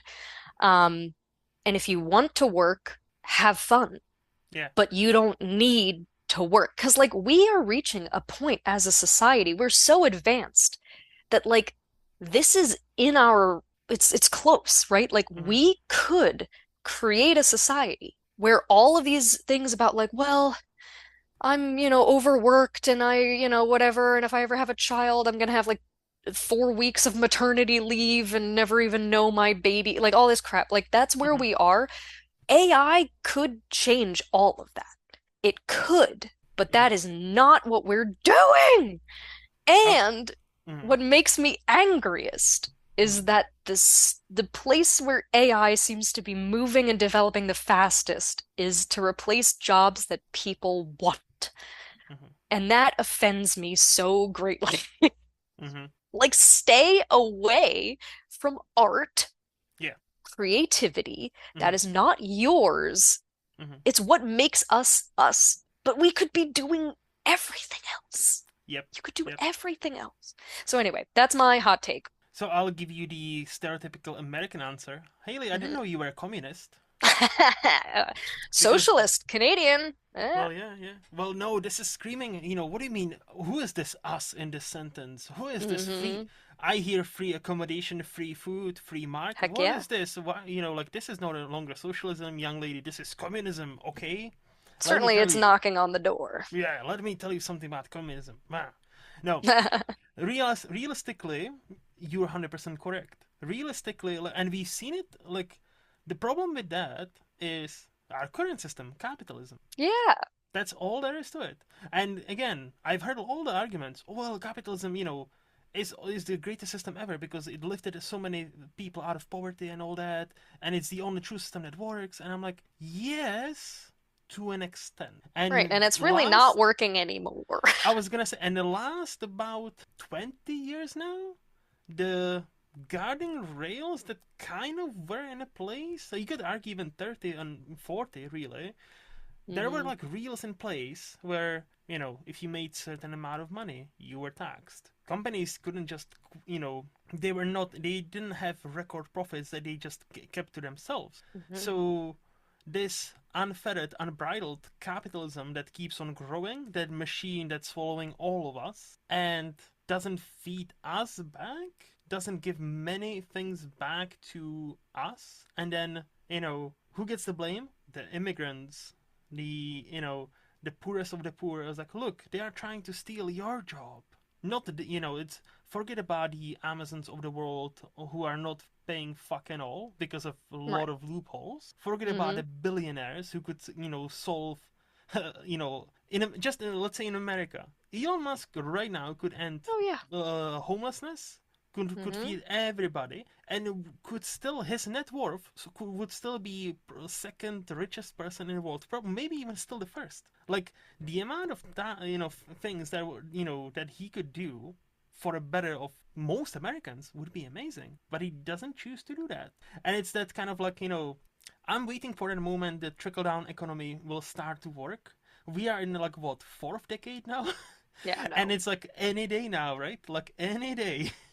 And maybe if we give them more tax, more like cuts, and maybe if we give them a bit more money to keep, maybe. And with the AI stuff, yeah, AI can. I agree with what you said. Like it shouldn't make art. It should be a tool. It shouldn't Hmm. replace people.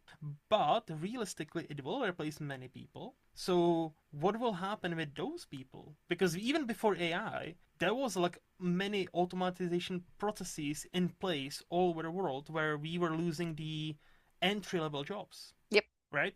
Like Hmm. we are even before any AI came about. I already said give it back in 2015, 16. I was like, give it like 10 years, and a big like let's say grocery stores, they will be able to operate with 5 people maybe, if that, instead of 50.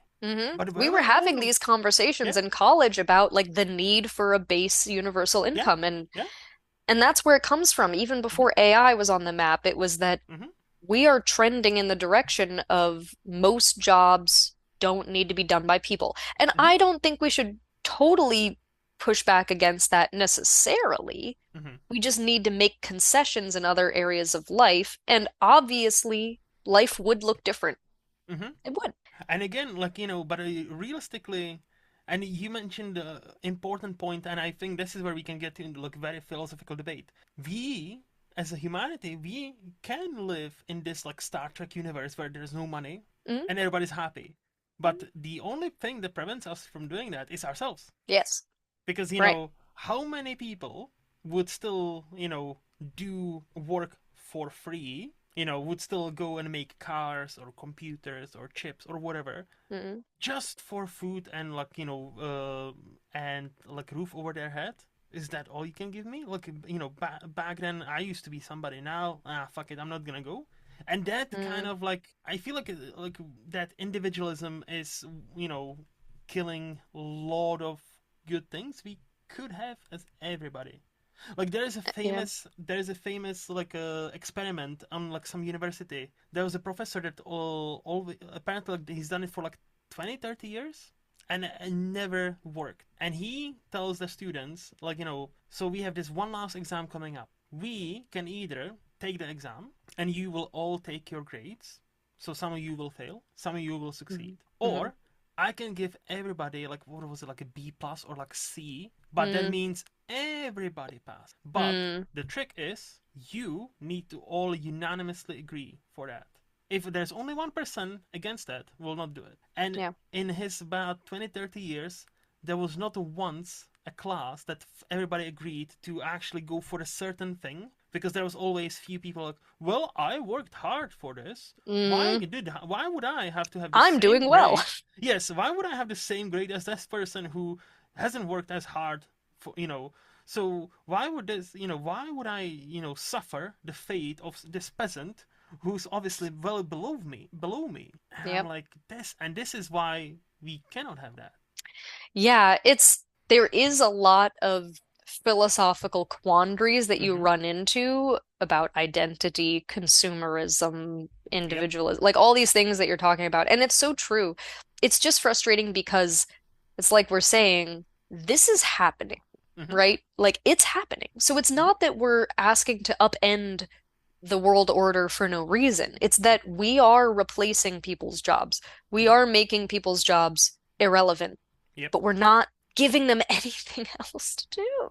Nope. And we're making the standard of living exponentially higher. It's just like, so, as radical as what I'm saying sounds, what I'm Hmm. suggesting is that you subsidize lives so that if your job goes away, because they're Hmm. gonna keep going away, Hmm. that people aren't destitute. Heaven forbid. But again, that's that goes back to like what we talked about the expatriates and like how they would never call themselves immigrants Yeah. until they are in that Mm-hmm. position.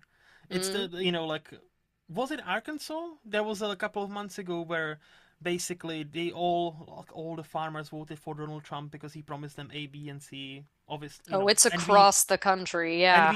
we knew it was bullshit, and they were hit the hardest when it comes to his tariffs and all that good Hmm. stuff. So then they were begging for socialism in form of government subsidies. So yeah, but those are the same people who are like, no, but socialism doesn't work, communism is bad, we live in America, okay, free market. But until it touches their families and their farms, suddenly it's like, oh no, government, take care of me, please, gimme, gimme, gimme. And Oh, that's and the kind of where are hypocrisy. my undocumented immigrants who I Yeah. was employing this Oh whole yeah. time?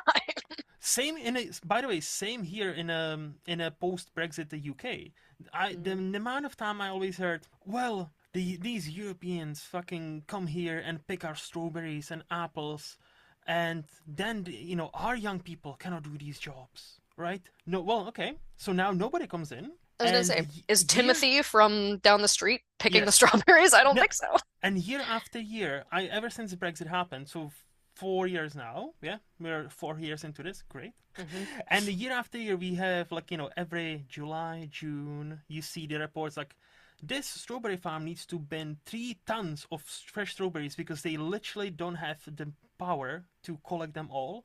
And the farmer was even said, I'm offering people £20 per hour, which is much more than minimum wage. That's Hmm. like some IT jobs don't get that, but it's a grueling job. You need to be there for Yeah, 12 it's hours. hard. So many fucking people, young, older, doesn't matter. British here don't want to do it. Look, I'm sorry that that's a stereotype, but it's a stereotype for a reason. Most British people see this job as underneath them, below them. Yeah.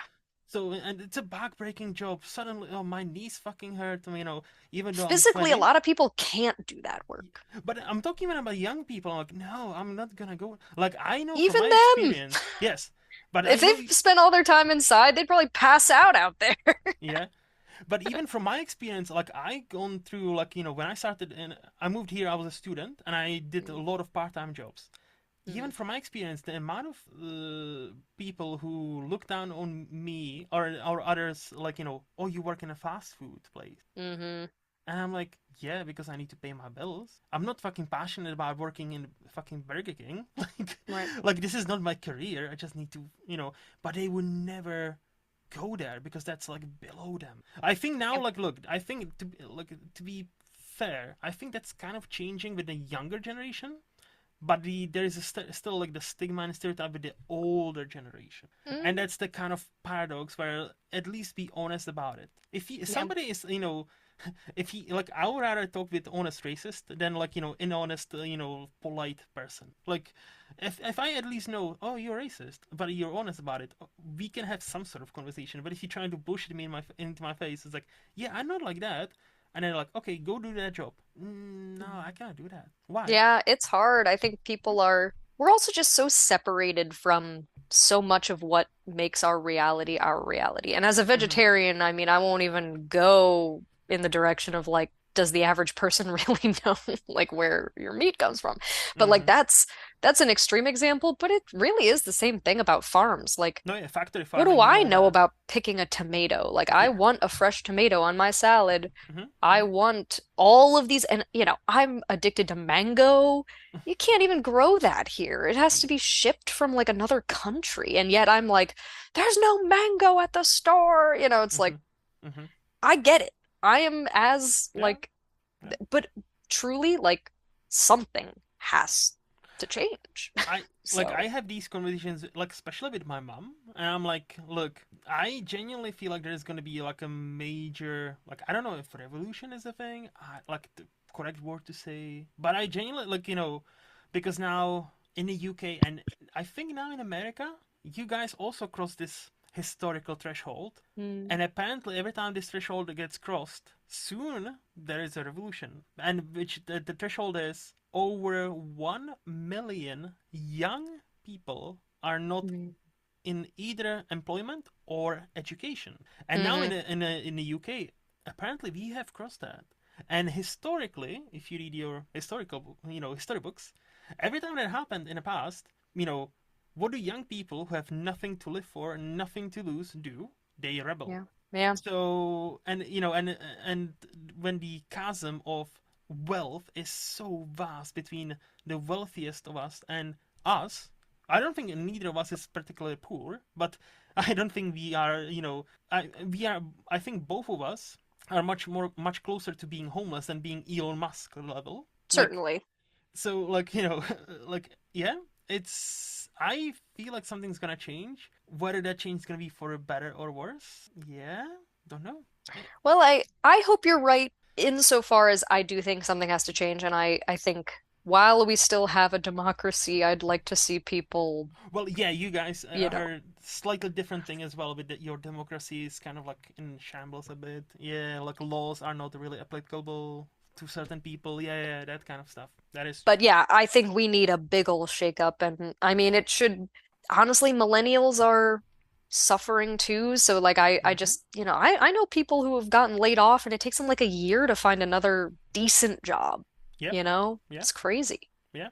No, same here. Like the job market where I live is fucking awful. And Yeah. that's the other thing we haven't even touched on. Like, and my mom's generation, like, 30 something years back, 40 something years back, if you had a degree from university, damn, you were important person, right? You were Mm. somebody. But nowadays, you throw a rock and you hit five people with useless degrees, but they have degrees. I And have if a everybody master's has a in degree, globalization. and see, and if everybody has a degree, nobody has a degree. It's like Yeah. and Yeah. suddenly you need a degree even for the entry level jobs. And I was like, what? Right. To You, to basically be a glorified admin. yeah, it's like, oh, we need this and we need 5 years of experience. We need this and this. And I'm like, what? For entry level job for minimum wage? Get fucked. Like, honestly, this is not sustainable. I don't. Yeah, I think you're right. Definitely not sustainable. But people need to, the commoners, the peasants, us, we need to do something about it. Yeah. As Yeah. we learned from COVID, that's the only thing that works when the world actually stops to a halt. Hmm. That's when the corporations start to panic, when nobody is buying their stuff. So, but yeah. Anyway, that was a good debate, I think. Great. Do you wanna move to the fixed part of the podcast, or do you have Yeah, any let's do other? that. All right, No, I think that sounds good. I mean, I think a lot of the themes we touched on may or may not Mm-hmm. surface as we talk about movies, because what Okay. are movies if not, you know, a Yeah. way for us to process the best movies make us process things that are worth thinking about. Correct. And with that thought, I'll ask you, Haley, what is the last new movie you would rate 5 out of 5? So anything 2020. Mhm. So I will give you two answers here. I've seen some 5 out of 5 movies, but the movie that I want to bring up here Mm-hmm. is my favorite movie that I've seen most recently, which is Poor Things, Nice. with Emma Stone. Mm. And I did just see Begonia, which I really liked as well. I still haven't Um, seen that one, so yeah, but I've I Poor recommend it. Things. It's good. Yes. Kinds of Kindness was like a little far out, but Mm-hmm. I think he's like back on track with Begonia. Though I Yeah. really thought that was excellent. But Poor Things is in a league of its own. Like this is one of Mm-hmm. my favorite movies ever. Like Mm-hmm. I actually saw it with my dad, which is for anyone who's seen this movie, it's not ideal, right? But Nope. my dad and I are like the type of relationship we have. He's like a psychologist, and we've always had very like, you know, he's good at treating me like an adult, and so it was not nearly as weird as it should have been Mm-hmm. Mm-hmm. because we are both mature and could kind of like appreciate the movie. But I loved this movie so much. Um, I mean, it brought up so many fascinating philosophical Mm-hmm. ideas, and being like someone who came from a liberal arts background, I had toyed with going into academia, and like this just dredged up stuff that I hadn't thought about in years, and like I broke out some of my old like cultural studies texts, like Mm-hmm. my feminism stuff. and was Hmm. like, reeling about it. But it's just a masterpiece. Like Yep. I've watched it a number of times since, and I just love it more every time I see it. So I've only watched it the one time in a cinema. Hmm. It came here, Perks of Living in the UK. Many times we get this movie pretty much the same time as you guys, but Hmm. with some other like Poor Things. I remember that premiered in the United States like end of November, beginning of December, right around that time. So Hmm. everybody I know and follow on Letterboxd, they've already seen it, they loved it, and for some reason in the UK it didn't come until like beginning of January. So like yeah, it's a month. So like woo fucking do you have to wait a month? Yeah, but like it is a bit annoying, but it Maybe the is hype is kind of like dies yes. down and people are thinking about it. But also like like look, it is the most first world problem. 100% it is. But it is my first world problem, okay? Yeah, And but it's a that's fair. yeah. But I'll say yeah, no. So I say like from the opening, like the music, the paintings. I'm like, oh, this is gonna be that kind of movie. And then like Mark Ruffalo, yells cunt a lot, and I'm like, Oh my this God. is my movie. That's just and like Emma Stone from being this like infant to grown woman and her journey. It is a great movie. I that was one of my favorites of the like 2023. Yeah, that Hmm. was a great movie. I need to rewatch it. My funny enough, my now wife tried to watch it on Disney Plus because here it's available on Disney Plus. Oh, interesting. She couldn't get past the first like 10 minutes. It was like too much for her. It So is I'm a like, lot. yes, and she's a very like chill person. If we cannot watch very dramatic things because she sometimes gets a bit Yeah. too like no. So I'm like, okay, that's fair, but it's a great movie.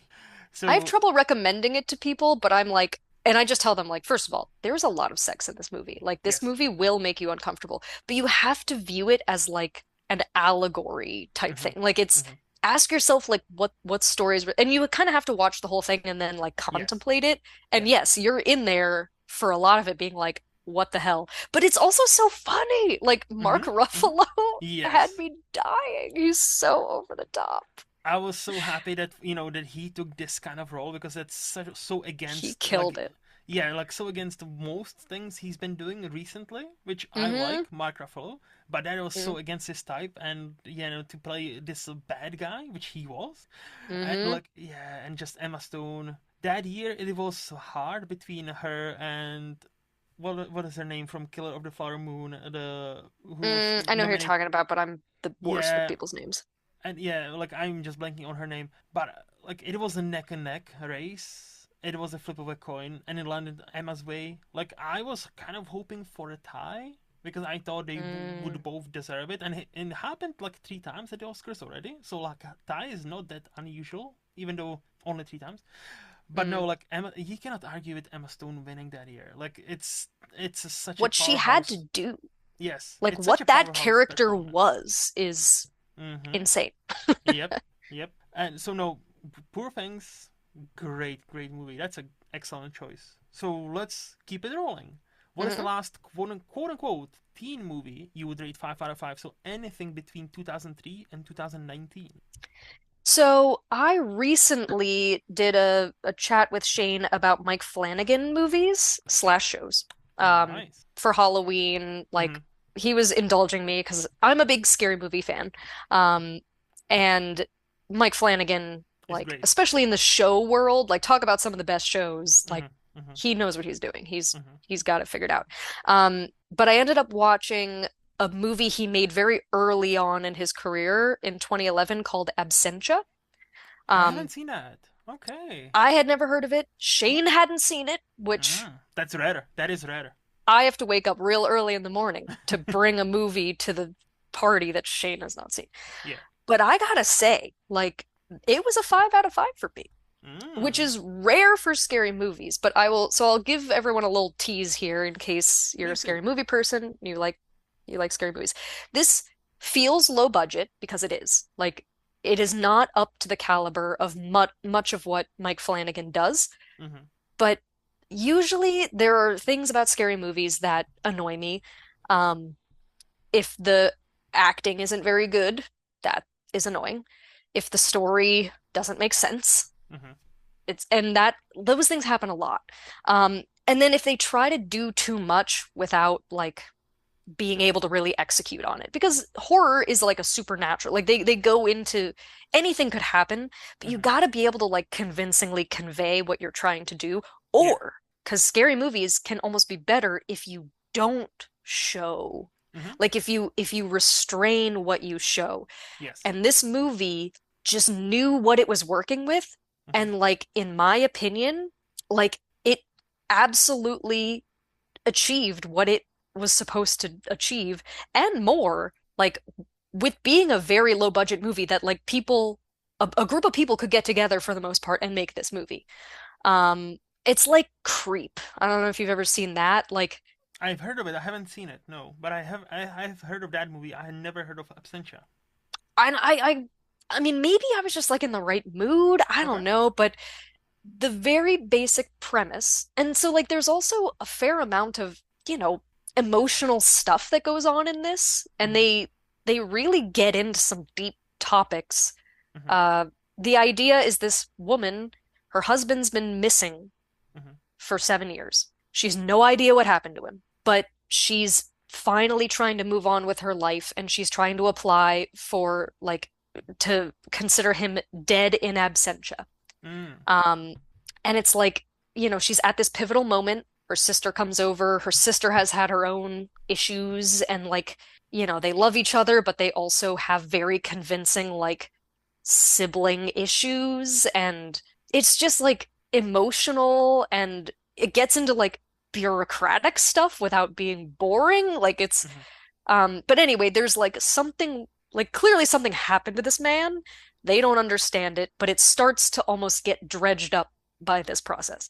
Um, and Mike Flanagan is really good at like showing stuff in the background that Yeah, the characters can't see, which I find to be very effective as a scary tactic. And it it's low is. budget. Like Hmm. you don't need almost anything, but he's got, so like his influence is there in that. And again, like just everything about this movie, like when it starts, you're like, this is low budget. Like Hmm. the production quality is lower. But Hmm. I don't know, man. It was just like I don't want to say a perfect scary movie, but like it hit all the boxes. And it's so rare for me to see a scary movie where I'm like, I don't think I'd change anything about that. Like I think Hmm. that was no notes. Yeah.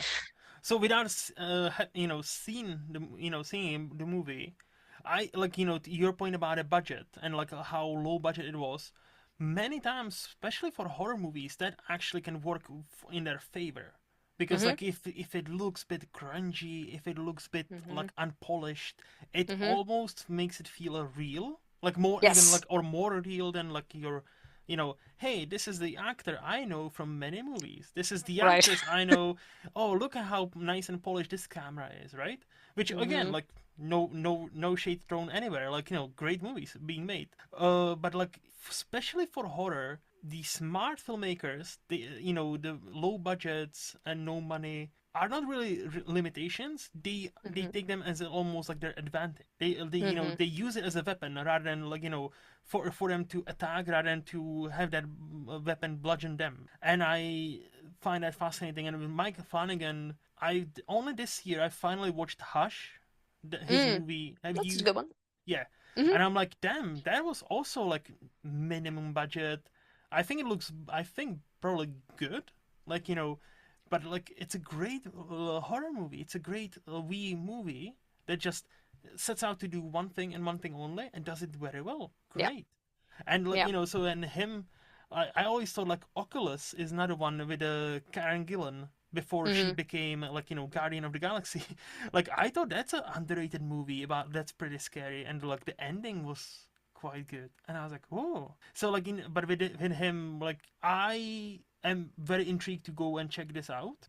I still haven't seen the non-horror movie he came out with this year, Life of Chuck, which I hear Mm. great things about. But yeah, like he seems to be the new kind of Stephen King guy. Yeah, and Stephen King is in pretty good hands with him. Like I'm a Hmm. huge Stephen King fan, Hmm. and I Hmm. think you really need to know what you're doing to Yeah. try to tackle. I've been like very disappointed with certain things, Hmm. but Life of Chuck is interesting because it's a short story, which I Hmm. actually think for a movie, you should probably go with a shorter, like short story to novella for Stephen King.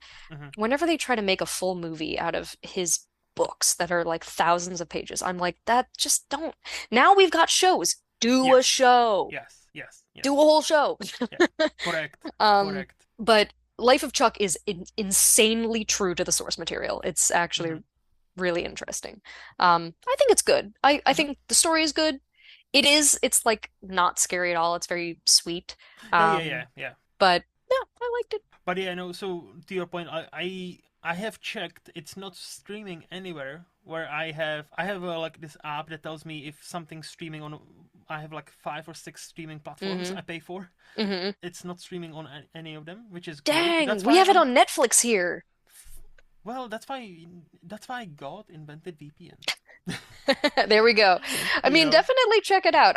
No. Yeah. Again, like I'd be curious to know how someone else feels about it because maybe I just was like in the right mood for it or something, but But hey, it you like really, what you I was like. impressed. You like what you like. I'm always of the mind where if you like something and many people don't like it, fuck them. Like you like Fair what you enough. like. Like art, like movies. We often forget it's the most accessible form of art, but it's still a form of Hmm art.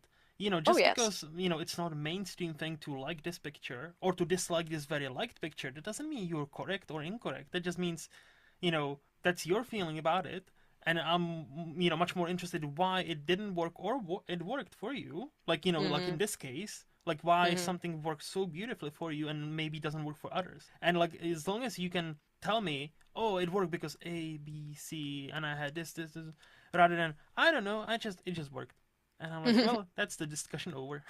Yeah, right. you know no, but I'll definitely remember that and check it out because Mike Flanagan is an interesting guy, and I need to check out more movies of his because yeah, like what he's done with several of them I've seen, I was very impressed. He's a very talented guy. So, Awesome. what is the last adult, quote unquote, adult movie you would rate 5 out of 5? So anything 2002 and 1975. Yeah, so I I have seen this before, but I Mm-hmm. recently rewatched as an adult Raising Arizona, which is one of my dad's faves. Um, Nice. it was just so good, man. Mm-hmm. Like Mm-hmm. Nicolas Cage, I mean, in that movie, he was probably younger than I was watching it, Mm-hmm. which was mind-blowing to me, but he's just this like absolute mess. And the whole Yep. movie, I have a soft spot for these like I kind of like movies where all the characters are kind of bad. Um, Yep. I don't know what it is. Like one of my favorite movies of all time is also Snatch by Guy Ritchie. Uh, Nice. it's just, like when everyone's a little crooked, I don't Mm-hmm. know, it just makes everything a little different and It feels I more don't know. personal, like relatable. Yeah, like Yeah, everyone and then if something goes sideways, you're kind of like, well, yeah, they had it coming. we kind of did. Yeah. And so it's just like levels of like bad in this Mhm. Mhm. movie. It's like everyone's bad. But my dad will always say that like the bounty hunter character is like one of the most evil people in like his cinematic history like that he knows of. And just like seeing that guy, I'm like, wow, this is so Mhm. true. This guy is like so over the top, comically Mhm. horrible. Mhm. But yeah, I just loved it. It was like it knew exactly what it was doing and it was silly and yeah. That should be like a staple. Mhm. I'll probably pull that out every couple of years. Nice. I That's another one I need to rewatch because I've watched it only once about I want to say almost a decade ago now. So like it's Hmm at least 8 years I think, and maybe more. And I hmm remember liking it. Like I'm high on that movie, but I wasn't like fully in love with it. But I wonder how it played now. Like because I've now grown to appreciate Coen Brothers a bit more. hmm So I feel like now it would play much better. Like even like where I would like not just quote unquote like it, but I might actually love it. So I definitely want to give it another shot, especially like look, Nick Cage can be Nick Cage or very Nick Cage. He's got like a Yes. few different speeds, but all of them are Nick Cage.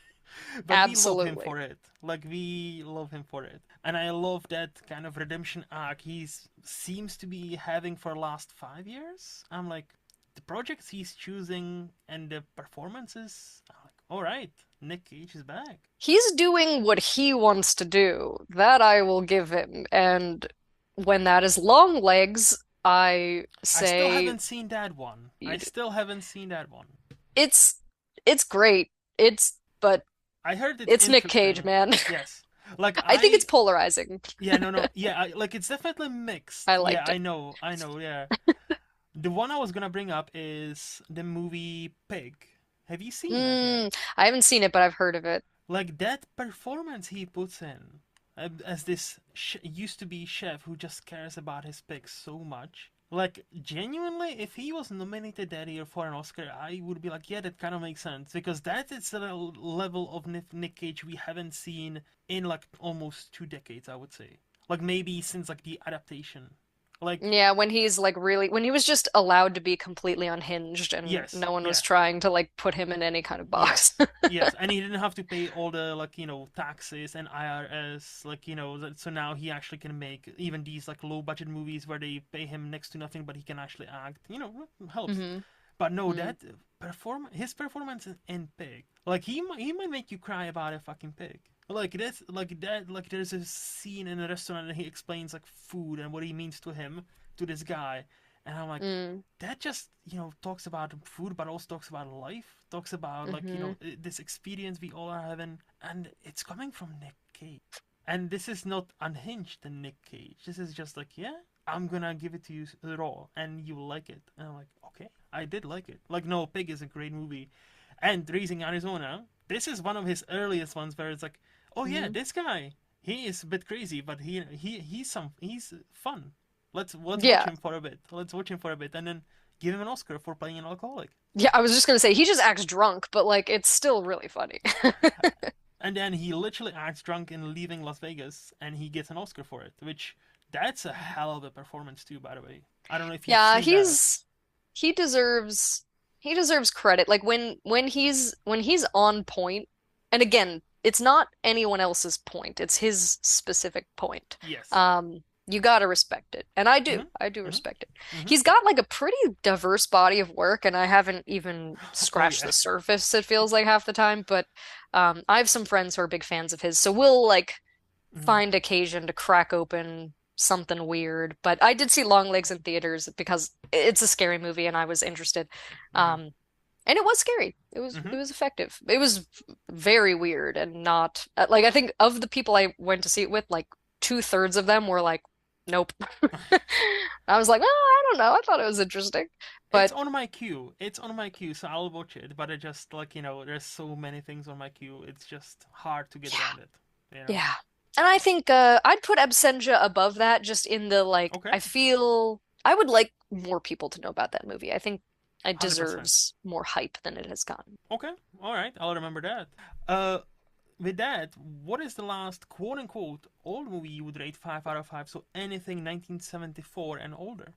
Yeah, this one was tricky for me because I don't watch a lot of old movies, but when I thought about it, I realized there were a couple classics from my childhood that were Hmm. like staples that I Okay. watched over and over again. Hmm. One is The Sword and the Stone, which Okay. I looked it up. It's 1963. Um, that's just it's just a classic, like, Hmm. about little King Arthur and the sword, and Yeah. then Merlin is such a goofball. Hmm. Um, it's just a fun little kids movie. And I didn't really like, I mean, for how old it was, like even when I was watching it, like 30 years later, I was like, this is great. Like I'm Hmm. enjoying this. Um, and then also the Lorax, the original, which is 1972. I didn't even Um, know there's a Lorax that's not the new one. Oh, yes, okay. there is. And that was there were a couple movies from my childhood that were very formative to me. Hmm. Um, and this was one of them. I mean, I've not seen the new one, but Hmm. like, and I think that Lorax movie, it's short.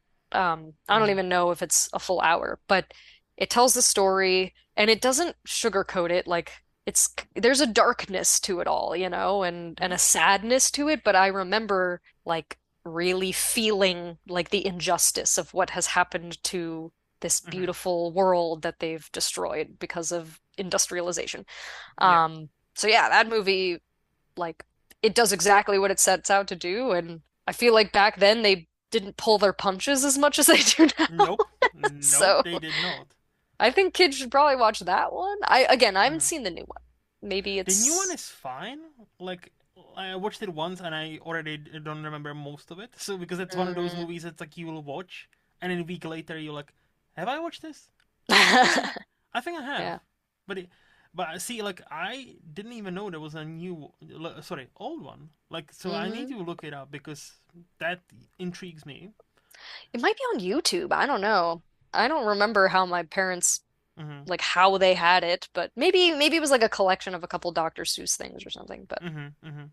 But yeah. no, to your point, like, yeah, movies from 70s, 60s, even 80s, kids movies, I'm talking about, they don't pull their hmm punches. It's like, oh yeah, Mm-mm. this person or this animal dies, and you deal with it, kid.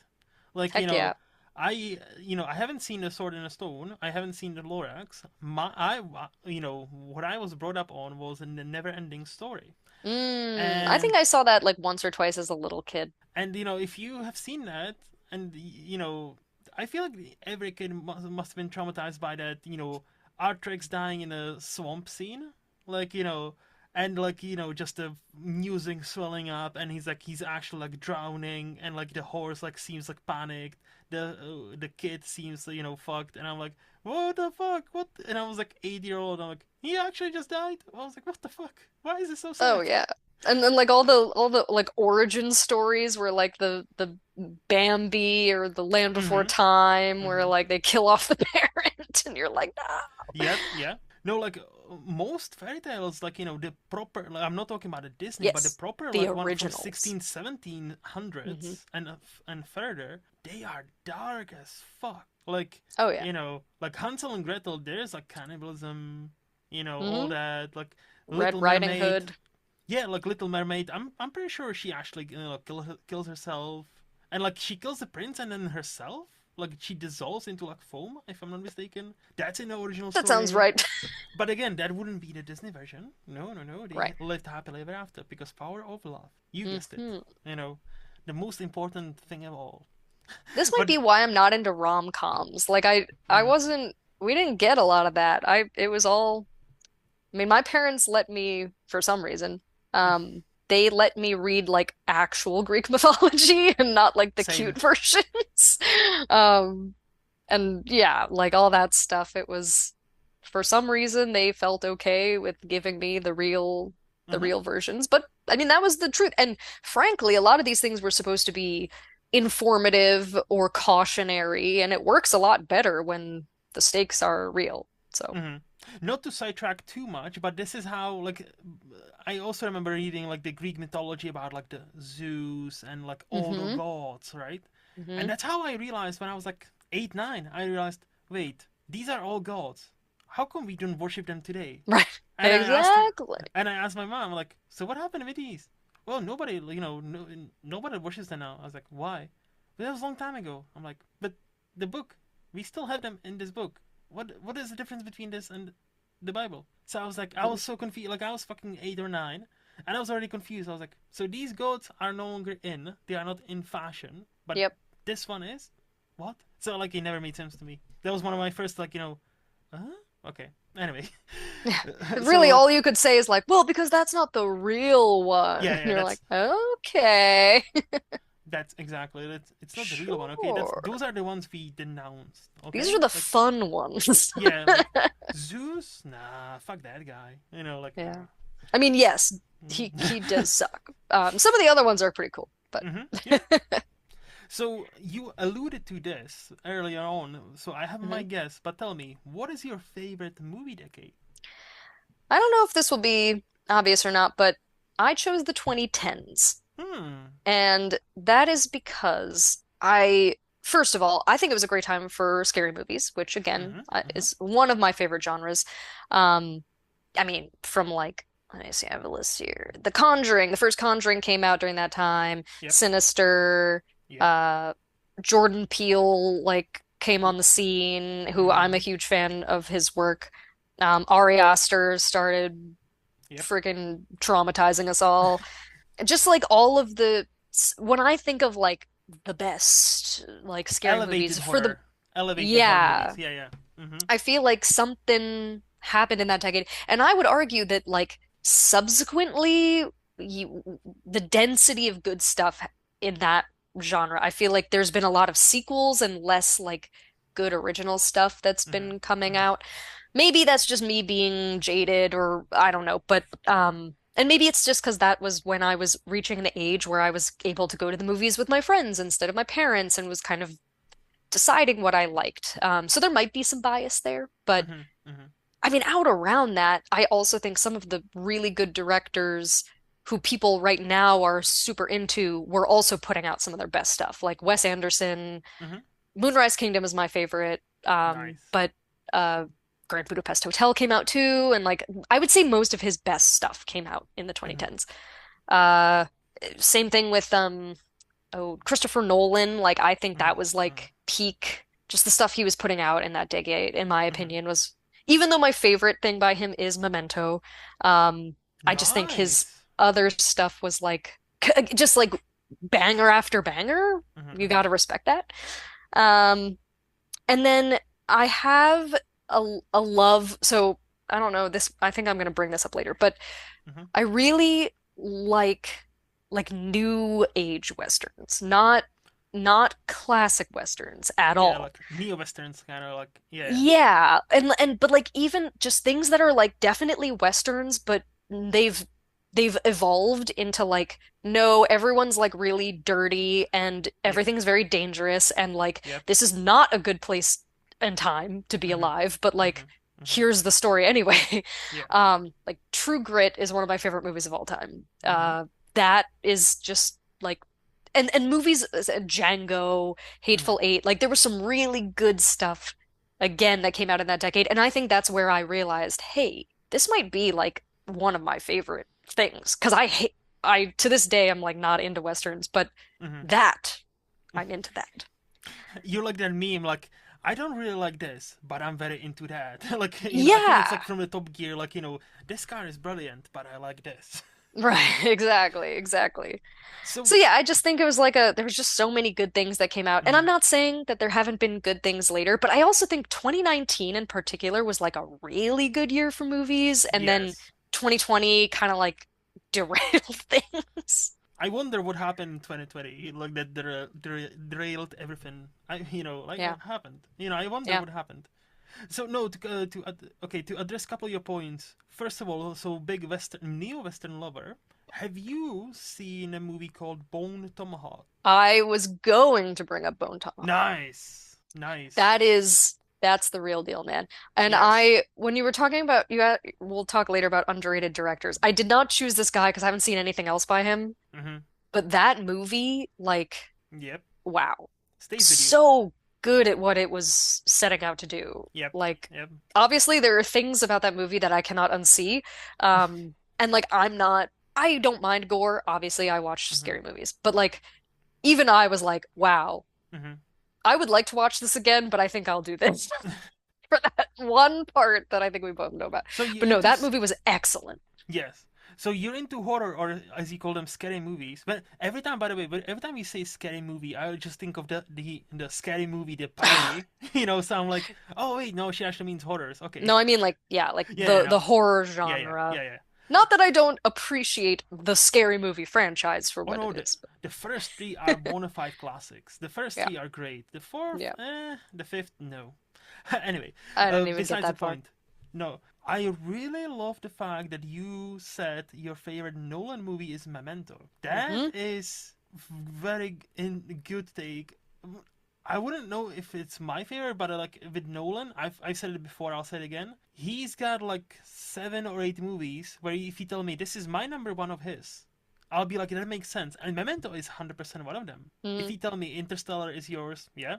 Inception, yeah. Prestige, yeah. Dark Hmm. Knight, yeah. Oppenheimer, Hmm. yeah. Hmm. Like he's got this impressive list where most directors have like the obvious like one or two standouts. And it's like, yeah, it's between our one or two. He's got like seven or eight. Yeah. I know people who It's not even love fair. Dunkirk. Yes, I exactly. liked Dunkirk a lot. Exactly. Me too. Me too. Hmm.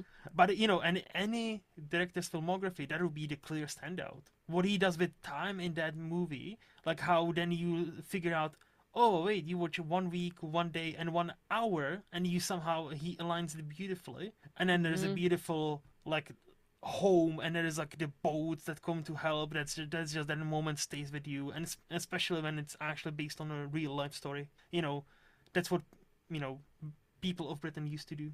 They stand up for each other. Well, it was a nice time. But yeah, no, that's fascinating. So, and your love for horror, interesting. That's. Can I ask, Hmm. what is your opinion on? There's this movie called The Substance from last year. Mm, So you yes. don't like body horror, some or not? I presume because you said the thing about a bone tomahawk, you prefer like a spooky supernatural as opposed to like body horror. Am I correct? Yeah, but I will Okay. say, like, body horror with a purpose Mm-hmm. is, I'm there for it. I mean, really, like, Mm-hmm. Poor Things, while it's not graphic, it still definitely, like, hints at a lot of that stuff, but I think it's Mm-hmm. effective and important. Um, no, I thought The Substance was excellent, and I am pretty upset that Demi Moore didn't win the like Yeah. I saw Nora and I also really liked that movie, Mm-hmm. obviously. Like Mm-hmm. and what is it her name Mickey? Yeah, Mickey Madison. Yeah, or She Mikey Madison. Mike. Yeah, Mike Mike. Mikey, Yeah, that's what it Mikey was, Madison. Mikey. Yeah. She's awesome. She Mm-hmm. really is. She kills it. I went to undergrad in New Jersey, so I like also appreciate her like New Yorky, Yeah. like New Jersey, Staten Island thing that she's got going on. Um, she killed it, but like again, like what she had to do, the character she had to play, you can't compare like Mm-hmm. what Demi had, like what she was doing. And so yeah, was it hard to watch? Sure. But Mm-hmm. for what it was trying to convey, I think that's horror well executed and Yeah. I would, see things like that. Now, Bone Tomahawk didn't have to do that. They Yeah. didn't have to do that specific one thing. There was a lot Yeah. of other body horror in Yes. that I was totally on board with. It's like, okay, if you're gonna blow off someone's fingers, fine. Mm-hmm. If Mm-hmm. you're gonna have someone like cut a hole in their throat, like trach thing, like Yeah. okay. Yeah. But Yeah. I know exactly what do you have to scene you're like referring to. cut a Yeah. person in half and show me the whole thing? No. You don't have to do that. Like No. every other second of that movie, I was like totally on board. Mm-hmm. But So no, like I'm fine with body horror in any shape or form. Like I like nowadays, like nothing really phases me like that. But yeah, the reason I brought up Substance is because it's my favorite movie of last year, and like hmm. I was also rooting a tiny bit for Demi. But Mikey, it's hard to argue against that, especially when you see her in interviews, and she is the polar opposite of Honora, where she is like Mm. very soft spoken, very quiet, very polite, I think she and then did all her own dancing and stuff. Like, I really yes, do give her yes, credit.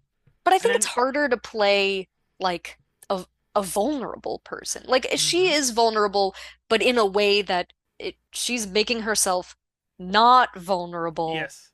as her vulnerability, which again, awesome. And that's why the final scene should hit you in the car. That's why I like that know. final scene like cements who she is, Yeah. and it's fascinating movie. I love that movie too. But the Substance, I genuinely think that's gonna be one of those like give it 15, 20 years. There's gonna be people like hey, we're watching The Substance tonight in a cinema on a big Hmm. screen.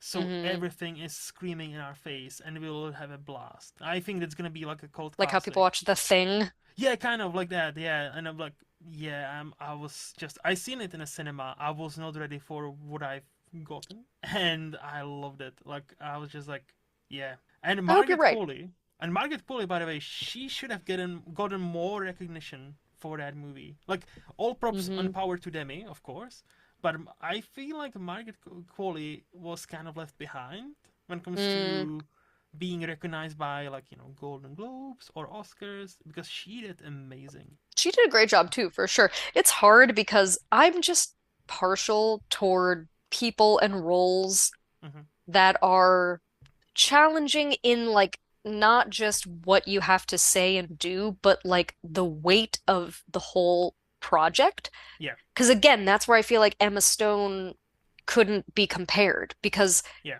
she had her lines and she had her motions, but like everything about that movie, like she Relies on her. became that movie Yeah. and perpetuated this completely like a thing that never existed before. She does that and brings it. Whereas, and then Demi is the same way. Like this, Hmm.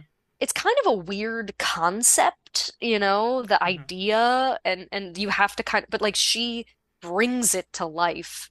Um, and yeah, I think Margaret does too, Hmm. but it's easier to be like hot when frankly you are. I mean, Hmm. she's one of the most beautiful people who's like famous right now, I Hmm. think, like just objectively. Um, I thought both they had Demi's like Oscar reel, which it was actually used, was the bathroom scene when she was getting ready for a mhm, date. When I saw it, I was mhm. like, yeah, this is if she's nominated for this movie, this is gonna be her Oscar reel. And Yeah. in Margaret, I was gonna say like the pretty girl should smile, and like she like when her like teeth are falling out, so she cannot smile, and she just tries to smile Yeah. as widely as possible, like this like uncomfortable almost smile. And these men led by Dennis Quaid, are, like Hmm. so oblivious to everything, beautiful, like all over the top, right? And it's just like, Hmm. no, like yeah, loved it, like and but yeah, so 2010s. Go back to your point. You cannot argue with that. 2010s, especially for as you say, you're into elevated horror. Hmm. That's where it kind of where it took off. Because before that, we had it was either a slasher movie, I was or it gonna was say a slashers. yeah, or it was a spooky movie. It's like, huh, there's a ghost or two, and like, Hmm. but there were not many elevated, and then yeah, now it's an actual term that was coined by Ari Aster, Jordan Peele, all these guys, like like another one. I think it follows Mm, yeah. Yeah. that I've only seen Psychological. recently. Yes, I've only seen recently for the first time, like a few months ago, and how that stays with you. It's the simple concept but executed beautifully, and it's funny for a person who's seen the original Halloween as much as I have. It's so obvious, like certain scenes and like over homages to Halloween. You can tell how inspired that director. I didn't even have to read it on IMDb to know.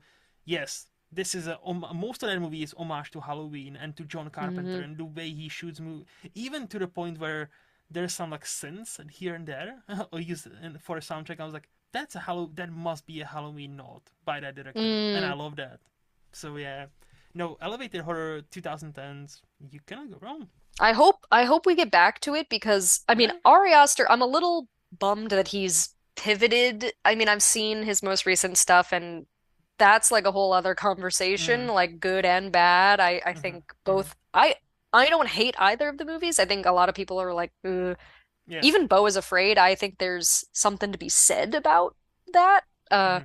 but like, I just think Ari Aster was one of those people who, once I saw his movies, most things didn't even hit that hard anymore. Like Like Hereditary changed me. Hereditary is so unnerving. It's yeah, and It's one of the worst things I've ever seen. Like in that it's one of the best things, but yes, it is like yes, one of the yes. worst things I've ever seen. And it's like Midsommar. It's like the almost uncomfortable, but like in a very like damaging psychological way, where it's like Hereditary is like this scary way, where it's like you're unnerved all the time. Yeah. But in Midsommar, you just want to fucking kill yourself all the time, and you're where Florence Pugh is. Pretty much the Trauma, but make most of it the pretty. yes, exactly. Just like most of the movie where she's like down low, and the Yeah. movie makes you feel that throughout its lengthy runtime, and I'm like, Mm. ooh, this guy, man, just yeah. No, but like I feel like horror is in good hands because there's such new up and comers almost every year, and it seems to be the genre is like, hey, do you want to prove yourself? Make a horror movie and Mm. see what happens. It Yeah. seems to now be because it used to be, oh, if you're done, just make a horror movie, make a Mm. Friday the 13th part, 15. Yeah. You know, Saw yeah, 12. yeah. But now it's like, oh no, oh you're up and comer, you have a horror idea, okay, let's go and see what happens. Like, oh, but see, Have you from this year? I might give you a recommendation. Have you Please heard of do. this movie from Norway, I believe, called Ugly Stepsister? No. I'll It's write it down. a Norwegian retelling or spin on Cinderella, told from the stepsister's point of view. The Ooh, problem okay. is, it's a lot of body horror and a very uncomfortable body horror. It's basically about Mm, like what is beauty and how far you're willing to go to be quote unquote beautiful. So mm, first, I would definitely not eat anything whilst you're watching that movie. And second, be ready to be uncomfortable. And some sex scenes as well, like very unusual, interesting sex scenes. I'm like, hmm. okay, okay. So But it's yeah, no, experimental. it is, but also it's like it's also very down to earth. It's like, Mm, hey, what if Cinderella actually happened in 16 1700, but in Norway? And hmm. what if it was told from the stepsister's point of view? I like stuff like that. Yeah, me You too. know? And it was a It's great like the movie. Western thing where it's like, Yes. all right, we get it. There's like the cowboy hero, Mm-hmm. but like what's really going on? Like tell me Mm-hmm. what's really going on. Mm-hmm. Make And I everyone like gross and Yep. Do you have a subscription to Shudder, the streaming service, I horror movie? don't, but Okay. Shane does, and sometimes usually when we hang out, my husband doesn't do a lot of gore, so Mm-hmm. like I watched Bone Tomahawk with Shane. And like there's Yeah. things where if Yeah. it's just him and I, it's like, all right, well let's I'm sure. so I I have a know. list things to Yeah. watch for that. I know Shane's seen it, and I'm pretty sure this is like a Shudder original, at least here, or they was inquired by Oh, them. So like that's how I watched it on Shudder. I mm, made my like V trial just for that, so I can watch it, nice. and I'm like, oh, this was worth it. No money I've paid for that 1 week free. This was very Yeah, much, very much worth it. No, so yeah, nice. like if body horror with some sort of messaging, with some sort of theme is your cup of tea, and you not just don't eat anything during that movie, Fair and enough. yeah, you might like it.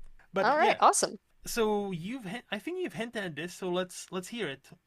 Do you have a movie hot take you would like to share with us? Yeah, I think I pretty much covered it, but I do feel like when I was growing up, I viewed Westerns as just, these cliche, Mm-hmm.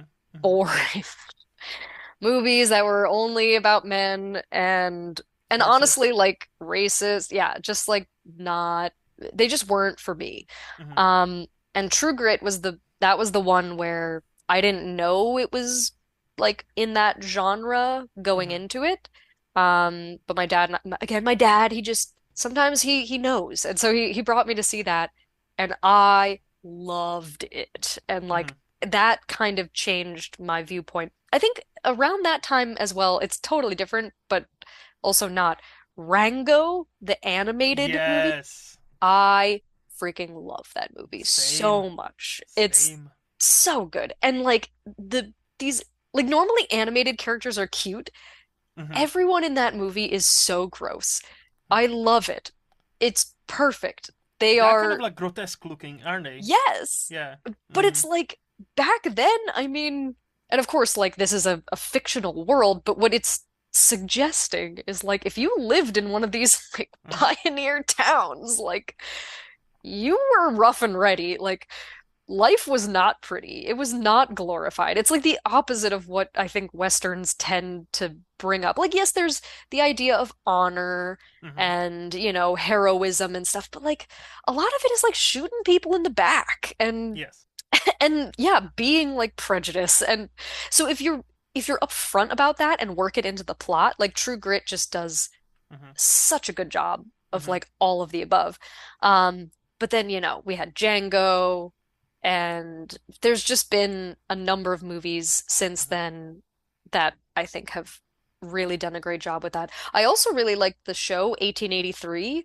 I didn't I have think I've heard of it. I haven't seen it, so it's it's good. tr it's terrific. I mean, Okay.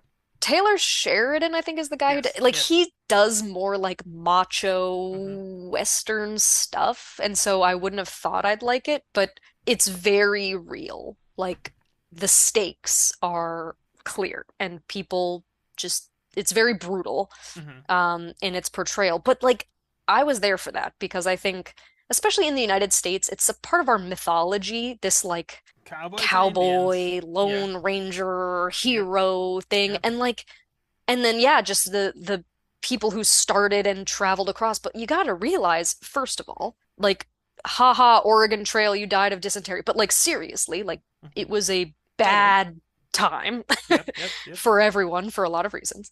And then also like it really does, I mean, the tension between the existing inhabitants of these places Hmm. who had their own honor and their own culture and their own lifestyle, like these things beating against each other. But then like these moments of generosity Hmm. where even in that time, those groups of people would occasionally show mercy or, Hmm. you know, help. And you're just like, man, this is like it's such a raw human Hmm. thing. And oh my God, I cried so much. I mean, I cry pretty easily, but So wow, was it it during the just 1883 show? You yes, mean? Okay, okay, okay. that whole Just the making whole sure. show, All right. like, but really the end, Mm-hmm. like, d obliterated me. Okay. Um, but it's really beautiful, and I will say the main character is this like cute blonde girl, and I was like primed to be annoyed by her, but I don't know, man, I fell in love with her spirit and Mm-hmm. like just the beauty that she saw in the Wild West. Like I don't know. Yeah. I got really like it was romantic in some ways and very like brutal and real in others, but it's definitely worth a watch. But yeah, I love that whole genre. Yeah. I will say, so this TV show, I've heard of it. It wasn't Mm, on my like list, but you're kind of selling it to me definitely more. Like I'm more intrigued. I love me some Taylor Sheridan, even though he quickly became your hey, this is your dad's favorite director writer. Like he right. seems to be that kind of like, oh, I have many movies and TV shows about manly men. I know, like Yeah. most of them are actually, from what I hear, great. Like Hello High Water, like written by him, excellent Oh, yeah, that movie. is good. That I've is an seen that and that is excellent good. movie. Yeah. Hmm. Uh, to your point about westerns, so have you? So you mentioned like Django, Rango. You mentioned like the True Grit. Have you seen the 310 to Yuma? So there are a couple older ones that I have not seen that I know are worth it, like some of Clint Eastwood's stuff and like some of the ones that d were the first to kind of turn the genre on Yes. its head. I haven't really gotten around to them, but So there's like the original, like American from like the 50s. I also haven't seen, but it's on my watch list. But I'm talking mm, about the remake with Russell Crowe, Christian mm, Bale, and Ben Foster. That mm, remake is excellent. Even if it's more like your stereotypical Western, but it's actually told very well. So that was one of the first big ones after like a long period of time, like in a modern Hollywood, where it's like, oh yeah, Westerns can be great, cool. hmm. And that was my other point. I was gonna ask. So when you say like your normal westerns are not your cup of tea, besides like these newer ones, do you mean American or do you mean the spaghetti westerns from like 60 as well? Kind of Like, both. I mean, I think because I'm in the US, mm-hmm, I think of Westerns very much as like the stereotypical thing because it is a huge thing.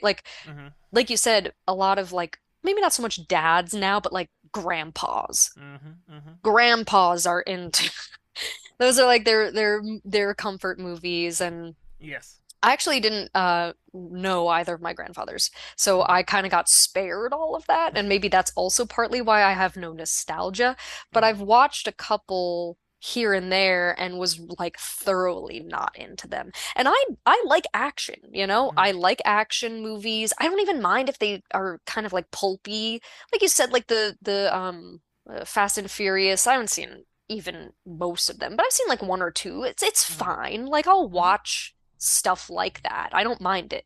But something specifically about the Westerns, I think it kind of got under my skin a little bit because it's this like macho, like uh, competition type thing Mm-hmm. of like who's the fastest who can shoot the other guy and Yep, yep, they were just like these the location was usually very desolate. mm-hmm, The women were always like, oh, mm-hmm. like fainting and I'm just like And and if then, they of were course, not, Indians were, like the yeah, Native American people were yeah, always like yeah. evil and savage. And I'm just like, this is so bad. And if the woman didn't want to go with the man, she would get slapped and be like, "No, you're going with me anyway." and Yeah, and it's like, oh, okay, that did not age well, but I guess that was historically more accurate than you know, right. cowboy would not be like like in the 1850s, like, oh, sorry, I respect your boundaries, it's fine, like probably not. And I think like if something's gonna be historically accurate, I Hmm. can get on board with that. Hmm. But it has to know itself. Like I Yeah. like these self-aware things Hmm. now. And so, you know, I still I think that the cowboy or the Western trope Hmm. where like you don't it doesn't even have to be set in a Western place for it to be a Western now. Like there are Yes. these themes that you could apply. I think that's good. Like that can work really well. Hmm. It was more just like the so played out Hmm. stuff where I it's just like a peeve of mine because I don't like cliche things. Yeah. Yeah. If I see something that's like, whoa, I've never seen anything like that, automatically I'm like way more on board. Even if it's like not like my favorite thing, I give it points for Yes. originality. No, I'll say with the westerns, I like the genre, but I definitely give you this. It's a genre where the peaks are so high. So like to me, Hmm. like the good, the bad, and the ugly, or Once Upon a Time in the West are Mm, not just great westerns; they are great movies. Period. right. Like most of them done by Sergio Leone. So like anything by Mm, him, it's a straight up masterpiece. And but with the many American, I also struggle. Like the classics, like like you mentioned the True Grit, the remake. I've actually watched the True Grit, the original with John Wayne, and I'm mm, like, this is okay.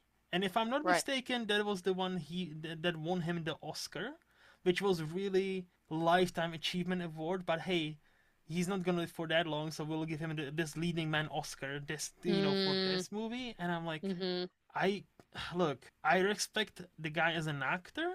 Maybe Sure. not everything he stood for, but okay, like let's separate the art for the artist. Cool, cool, cool. Yeah. That was an Oscar-winning performance. Like, no, I'm sorry. And the movie is kind of bad. Oh, not bad. It's kind of average. Whereas the remake, like you pointed out, the True Grit, much more enjoyable, much better movie. Yes. So, like, Absolutely. I feel like you're 100% right. But like, the peaks. I would argue the only thing is like I would argue the peaks are so great. Like, I wouldn't chuck the entire genre, even the old ones. But yes, there's a bunch of samey stuff happening. Yeah. It's Yeah. like to each their own, Hmm. absolutely, but Hmm. like I'm gonna skip it. Fair, and that's totally fair. Like Yeah. like oh yeah. But I think with or do you have any other hot movie takes? Mm, well, the other one's pretty short, and I feel Okay. like we're probably aligned on this, but I did mention that I like Jordan Peele, Mhm. and I feel like everyone says Get Out is his best movie. Mhm. Um, that is a fantastic movie. It But is. I personally think all three are like equally good. Like I love all three of those movies. They're so well thought out, Mhm. interesting. Mhm. All three of them are thought-provoking, and I kind of think Get Out might be the most accessible, Yes. but Like I it's the most like when they're commercial. inaccessible. Yeah, like I think Get Out, especially in America, because obviously it's a Yes. very American movie, right? Yes, yes. It's very the most accessible 100%, especially for American audiences. I Hmm. love Us just That's my because. favorite. Oh, nice. I Yeah. I'm biased because I love anything a little bit Lupita Nyong'o. Oh, she's So amazing. yes, and she should have been nominated for an Oscar for that role. Like I Yeah. like playing a double, what she does in certain scenes, the choices she makes. I'm like, Yes. yeah, this is kind of Oscar worthy performance, at least like a nomination. But Oh, no, absolutely. Yeah, no, I was mad. yeah, and yeah, look, does the metaphor kind of not work at times, especially towards the end? Sure, sure, but I still love the when directors swing for something big, right? I actually think too, and this is my own opinion. I did not ever like read what Jordan Peele Mm-hmm. was doing. Like I know that there's clearly like a class Mm-hmm. thing Mm-hmm. going on, but I also thought to an extent it was about the soul.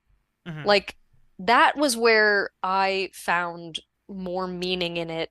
Like, yes, there's these two groups and one of them is sort of like packed away and then Mm-hmm. whatever. But to me, it was like the whole thing throughout the movie, the reason why that uprising was possible in the first place, and then why Lupita's character kind of is like not able to ever like do certain things. Like they have the dancers. Yeah, yeah. It's because one of them has a soul and the other doesn't. I never actually thought about it like that. And when you think of it that way, Mm-hmm. like the idea that you can clone a being but only one of them has a soul, Yeah. that to me makes the movie work perfectly. And I thought they had those rabbits down there, which was like Yes. cloning, Yes. and that got me thinking. And then the cut, cutting a bunch of people and lining them up. But it was like that little girl who was taken from the beginning, Mm-hmm. Mm-hmm. she's the only one who like has a soul and has an imagination. And at the very end, they're just living out the one vision she remembers from being a little kid. Yes. Like there's just, and again, I could be totally wrong. Like I could be talking to Jordan Peele and he could be like, no, that's not what I was going for. But that's what I got from it. And I'm like, this is so deep and interesting. And just the fact that like Mm-hmm. different people can take totally different things from it, 100%. like No, I that's think an Jordan amazing movie. Peele. No, yeah, 100%. I think Jordan Peele, if you were to talk to him and tell him, I thought Us is about this and this and this, I don't think he would tell you, oh, you're wrong. I think he's a smart enough director that he understands this specific thing. I heard somebody say recently, like one of the directors, and I was like, yeah, this is actually so well thought of. Like the movie you make, the moment you screen it, the moment you Hmm. premiere it, it only belongs to you maybe half, maybe Yep. 50%. People say the Because same thing then, about art.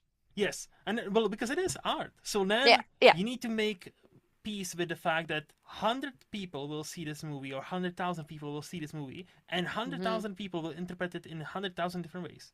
And no Hmm. longer, it doesn't matter what you thought of, like as a Hmm. director. Hmm. If it means that to this person and that to this person, you cannot really argue against that. Like, yes, you know what you wanted to say. Yes, 100%. Right? But many people find different things in many movies. Sometimes for a bad, sometimes for a good, right? And I Mm. think your interpretation of Us like gives me something to think about. And I think Jordan would be like, yeah, that's like, yeah, if you take this from it, great. And like, if anything, when I will rewatch it, I'll think of this and like, okay, this actually makes sense. Because yeah, like I only seen it the one time in a cinema, and I thought it was like that was fucking amazing. And I'm so mad at myself that I didn't get a chance to watch Nope in the cinemas. So I Oh, only yeah. watched it on my nice screen at home. But I was floored by that scope of that movie Yeah, exactly. and how that wasn't nominated for like okay, best picture should have been, but okay. But the cinematography even or the Hmm. score, Hmm. Hmm. Hmm. I'm Oh like, yeah, the score of all of them are so good. I mean, mhm, Us again, like one of the most iconic scores ever. mhm, But mhm, like, but yeah, I mean that again, and they're so different, right? mhm, Like they are all about, they bring up like kind of like a race and or class thing like in each of them that's there. But in the second two, it's just about a lot more than just that. And I'm like, when a scary movie actually makes me also think, mhm. that's special because that doesn't happen very often. Well, that's how horror movies like kind of reinvented themselves in back in the 60s. Because before that, it was like, yeah, we have this monster. This is scary. Hmm. Let's be afraid. And then Hmm. George A. Romero showed up with his Night of the Living Dead, and it's like, yeah, Hmm. these are zombies, but also this talks about race and interracial relationships. If you think Hmm. about it like that, and suddenly it's like, oh wait, oh, you mean to tell me horror movies can convey messages like that and don't have to be, can be scary and tell something else? Hmm. So, like, I think that's, like, smart director like Jordan Peele starts from that point of what I want to say and makes it into a horror movie rather than, oh, let me make a slasher. Let me make a Yeah. spooky story. It might be a great Hmm. slasher. It might be a great spooky story, but, like, if there's nothing deeper going on, it won't stay with you for that long. Right. Whereas, like, Us, like, as you mentioned, yeah, that stays with you. Get Out stays with you. Nope stays with you. Like, I Hmm. need to rewatch all of them because I loved all Yeah. of them so much. It's like, yeah, 100%. So, okay, I think that was a good discussion. I think with that we can move to the underrated part of this podcast, where I'll ask you, Haley, who do you think is the most underrated actor we have right now? Yeah, so these ones are going to be a little difficult in that I'm not as good at like if it's underrated, I might not even know who this person is. So That's fine. my answer is kind of just I watched the show Severance kind of Mm. recently, Mm-hmm, mm-hmm, um, and enjoyed it for sure. mm-hmm. And I don't like the guy who played Irving. His name is John Turturro. Jordan, Turturro. yes, yes. I mean, that show had a lot of good performances. Mm-hmm, Um, but something about him, mm-hmm, like there's so much going on, like with him as a character and the way he conveyed it in such a like sincere and simple way. I just like because there's a and I'm not going to give anything away in the show, but there are moments where like his character is more or less prevalent in the mm-hmm. timeline, and I missed him when he wasn't there. Also, he plays kind of opposite Christopher Walken at times, who's like Yep, a powerhouse. And yep. I think he held his own just Mm-hmm, fine. Like, mm-hmm, I mean, all of the characters in that show do a good job. It's a very well acted show. mm-hmm, Um, and the concept is crazy. I appreciated that. But like, I was thinking, like, this guy, I want to see him in more stuff mm-hmm. now. Like, I hope that he gets recognition from this, and then I hope that he gets picked up and can continue to play like complex roles. Yeah. So, No, I think that's the important like distinguishing point because John Turturro, like he's been big actor for like 3, 4 decades, but you making a good point where he's often in these like side roles or like funny, quote unquote, funny mm, guys where it's like it doesn't seem like he's been acting that much. Even though, hmm like comedies and these characters are one of the most challenging things an actor can do, right? that's fair. And this show is one of the few instances where you see him do something different, something he doesn't get to usually do. Like I've only seen him in a couple of other movie. I've seen him in a bunch of movies, but only in a couple he gets to quote unquote flex all the acting muscles he's got. And he Mm, like I've only seen the first season of Severance. I need to watch the second one. And yeah, no, he is great. Like that's a proper like talk about an ensemble. Like there is yeah. not a bad performance on that show. No. It's Yeah. and he is honestly spectacular. And I haven't even seen a second season, so I don't even know whether he's even better in the second season. So, I think he brings like an emotional mm-hmm, like complexity to the whole thing, like his situation. And again, like I understood things about him mm-hmm, really early on in the show without him addressing those things. Like he just embodied this person, mm-hmm, and I love an authentic person, like a believable person, and I loved him before any of the others. It was just something about him. I'm like, yeah, this man, like no, he's annoying and like kind of a pain in the butt, but I love him. Like mm-hmm, he just is mm-hmm, he's just a real like and he's got like all these people what they are on the outside or the inside could be different, but you just know that like he's yep, sad out there. And I like again, all of the characters did a great job, but I mm-hmm, felt like I don't know, his part was pretty difficult to play in a lot of ways, and it was very nuanced, and he yes, yes. really nailed it. So I mean, I believe you that he's been in a lot of stuff. I've never seen him in anything, or at least never noticed him. But like, Because yeah, he's usually the side character. He's yeah, rarely. I think if he had maybe like 10 leading roles to his name, maybe that's mm, too many. mm, And he's been acting again. I think like mid 80s, early 90s. So like he is like up there. Like John Torturo is a decent name, mm, but mostly he's in this kind of like a hey, he's the funny guy in like 2 or 3 Transformers movies. Oh, he's this mm, funny guy. Like he's been in a couple of Coen Brother movies, but also like kind of funny.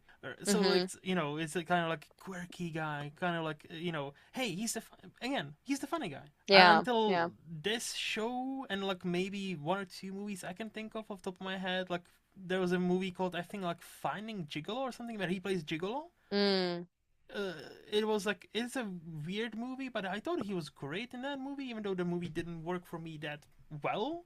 But like I thought hmm he was an interesting performance in that movie. And yeah, with Severance, yeah, I hope because of the show he will get offered a bit more serious roles in his like a bit advanced age, shall we say, Hmm. where it'd be nice to see him walking away with an Oscar at some point. It'd be Yeah. nice because At the I very least, yeah, more roles where he can showcase like what he's yes capable of, because yes clearly not he just be has the depth. yes not just be hey this funny guy who's who's Jewish yeah John Torturo yes Right. he's here Right. he's here.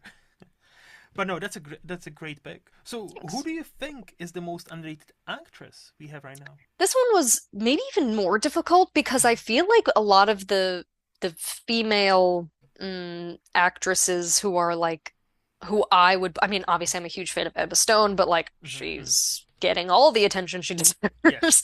And I feel that way about a lot of the people I see. So again, I kind of had to like think I was trying to think of movies where I feel like I haven't seen this person in much other stuff and Mm-hmm. like, again, I'm just was very, very moved by the performance.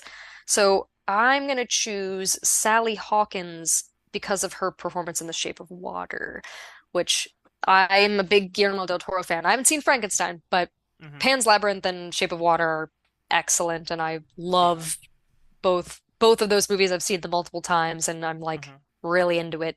Uh, and there was a lot going on with both of those where the characters who were playing like normal human beings had a lot to cope with, but Mm-hmm. I feel like both she and her like quirky male friend, whose name I'm blanking on right now, but both of them Mm-hmm. those were difficult roles because again, like you're playing like weird people who Mm-hmm. are social outcasts and but she just, captures your heart and I and it can't be easy to pretend to fall in love with a monster, but I believed her, and like I also I don't believed like love she wanted stories, to. but I thought that one was felt Mhm. real to me despite how unreal the circumstances were. I also believe she wanted to fuck that fish guy. Yes, Yeah, yes, same. 100%. No, Sally Hawkins. That's a great pick because so I'll recommend you two movies. One is fairly old or older, not old, but Uh-huh. there's 2007 movie I think called Happy Go Lucky. Have you seen that? Happy-go-lucky? No. It's a comedy. I think, if I'm not mistaken, British comedy with a bunch of British actors. The character she portrays in, I feel like most talented actresses, it would be so fucking annoying, grating, but Mm, she can portray it so well. Where she's annoyingly so lucky and happy, and just like but that performance, like why we don't nominate like comedy movies and these kind of movies for mm. an Oscar, I don't understand. Like especially performances. And speaking of Sally Hawkins and performances being nominated, and you loving horror, have you heard of Bring Her Back? I'm pretty sure I've heard it, but I have not seen it. So this is from this year. This is from the Mm, guys who did Talk to Me like 2 years ago. that's a good one. It's so I haven't seen that. I haven't seen Bring Her Back. The only reason is it looks scary as fuck. Yeah. Like, Talk to Me was good. That was freaky. but apparently, Bring Her Back is like another level. There is some sort of scene with like scissors or like table. Everybody is like, that fucking scene is tense as fuck. And many people say we'll probably have another snub that yet again, Sally Hawkins. Many people are banging that drum that she should be nominated for this movie. Like her Mm. Okay, so performance. she's in it. Yes. Oh no, she's the main. So the only thing I know is she loses a child. She's this mother, so Mm, she gets like an orphan or something or adopts, and she wants to kind of bring back her older child. I don't okay. know anything else. I don't know what happens next. I've seen a very spooky trailer, and I was like, I would love to watch movies like that in a cinema, but I don't think I think I would get a heart attack. So like I need to maybe watch it at home. Yeah, yeah. Pretty much everybody who's seen that movie I know talks about how few scenes are so unnerving, that you will not want to watch it ever again, and how she should get a nomination or like Oscar nomination, Sally Hawkins, for this movie. Like, All right. apparently her performance is another level. So Sold. yeah, no, like again, me too. I just need to find the courage. Well, it's not Yeah. streaming. I can make this, excuse. It's not streaming anywhere yet. I can make that excuse and delay it a Mm. bit. But like, no, but Sally Hawkins, she's so underrated and weirdly different than horror movies. So the Paddington franchise, Mm, the third Paddington movie, I thought it was charming. I thought it was lovely, but a big part of why it didn't work nearly as enough as the previous two was the fact that Sally Hawkins didn't want to do it, couldn't do it. I don't know, but mm, Emily Mortimer is there as the mom from the movie, from mm, instead of her. I love me some Emily Mortimer. That's another underrated British actress. But like Sally Hawkins brings the heart into that movie where mm. she's your stereotypical mom everybody wants to have as a mom, right? Yeah. And she has that like in those movies, in the Paddington movies, she has the warmth about her where you can tell she cares about not only her family but also Paddington, this Aw. weird bear from Peru, I and haven't seen any of the Paddington movies, but oh, the I'm first bad about seeing kids movies these days. I like them when I see them. no, the I don't have a first kid. two, the first two are great. The first two are like the third one. I still thought I really enjoyed as well. Like Mm, I thought it was, especially what kids nowadays are served, still much better the quality than most live action stuff. mm, hmm. Minecraft, but hey, like yeah, it's no. But Sally Hawkins, like I genuinely think the big reason, and you see it compared to the third one, those movies work as well. Big reason is her and her performance and her Mm, honesty and yeah. yeah, and bring her back, and it's totally different from Shape of Water. It's totally different from Happy Go Lucky. It's totally different from what I hear bring her back. So she is a very multifaceted actress, and yeah, if she gets nominated, I would be hyped. Without seeing the movie, I would be so hyped for her. Nice. Well, I'm glad I brought that up because now I got some recommendations to see more of her work, Yeah, yeah. which would be great. Again, you give recommendations to me, and I'll give it to you. That's how the show works. So That's perfect. So who do you think is the most underrated director we have right now? So I put down Guy Ritchie Hmm. simply because, I mean, obviously people know him. It's not like Yes. he's not famous, but Yes. I don't know. I feel like I don't hear about him a lot. And Mm-hmm.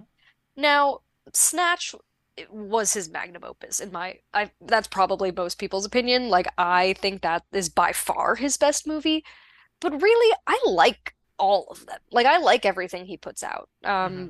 And Even the Madonna movie. okay, that one I didn't see. And I feel like that was a passion project given like his weird like being with her for a while Yeah, thing. Um 100% it was. But his Guy Ritchie movies, his like scummy British crime Yep. spree movies. Like I love them. Mm-hmm. They're fun, they're cheeky. Uh Again, everyone's a bad person. Mm-hmm. Um Mm-hmm. I'm just there for it. And like for some reason I like it so much more than like an American version of it because it's got that British humor, which I'm very partial to. Mm-hmm. Um, yeah, I mean, it's probably kind of reductive and Snatch, Mm-hmm. I love that movie. There's some parts of that that have not aged well. But like it's just such a clever thing. And I love the whole like all of the characters are larger than life. Mm-hmm. Um and The Gentleman, which came out somewhat recently, like I Yeah. actually thought that was like pretty darn good. That was like him almost Back to getting form. back Yeah. getting Yeah. back into it. So, Yeah. but yeah, I don't know. It feels to me like when I showed quite a few people, including I think I showed Shane Snatch, which Mm-hmm. maybe it's just because in the US he's not as big, Mm-hmm. but to me I'm like this guy makes like generally very solid, fun movies that you can like throw on and kind of like almost anyone will enjoy them. Yeah. And No, yeah, I would he's like to see him do more. no, he's definitely like look, first of all, he's definitely famous, and I don't know about America, but like in Europe, no, people know him. I like how you said Snatch is like I think you're right. Snatch is his most popular one, and I think most people would select that as their favorite one. I need to rewatch it because I only seen it once, and it was back in the day where I still watched movies in Czech dubbing. So I haven't seen Oh, it. I haven't seen Brad Pitt doing the Pike you accent. have to. Yeah, I know. I You know. should still put subtitles because No, no, even no. I will. native English speakers are like, Yes. what? But I remember watching for the first time the Lock, Stock, and Two Smoking Barrels, and I It's a good thought one that too. was a masterpiece. I like Oh yeah. that's until I rewatched Snatch, that's my favorite Guy Ritchie movie. It's a good one too. And let's not forget, because of him, we have Jason Statham. Yes, Because he so true. actually was like this like street hustler, like when and he and Guy Ritchie kind of discovered him doing the hustling shit, and he was like, hey, wanna star in this movie as pretty much yourself? He was like, Yeah. I mate. And he, I didn't know that. That's so funny. yeah, yeah. He is And the quintessential, like, yes, and like and but to your point, like we haven't heard of him as much because like recently, well, not recently, but he had a slump of, oh, Guy Ritchie doesn't mean quality anymore. yeah. Like I still forget he was the one behind the live action Aladdin remake. Oh, yeah, no, He I is didn't the see that one. either. To be fair, as far as the live action Disney remakes go, Aladdin was fine. Like it was like the like non-offensive one. It's like okay, it's fine. Okay. But he's the one behind it. I was like, this is so fucking random. And then, but as you mentioned, Gentleman, I was gonna bring it up. This is his like return to form, where it's like, ooh, Yes. he's back. And then ever since then, he's made like one movie a year. I'm like, okay. And I've seen like one or two, and I thought they were mostly fine. So I hope he gets back to this kind of like, hey, British gangsters are fun, but also Yeah. like if he wants to spread out and do something else, sure. But no, Guy Ritchie is an interesting choice for this debate. He I'll just say needs, as long as you've got like a wide spread of interesting personalities. They yes. don't have to be doing crime, Mm-hmm. but there's got to be like something that like winds its way around a bunch of weirdos. Like, it just he does that really well. And Mm-hmm. Mm-hmm. really, in all of his movies, you've got like 15 characters, but they're all fun.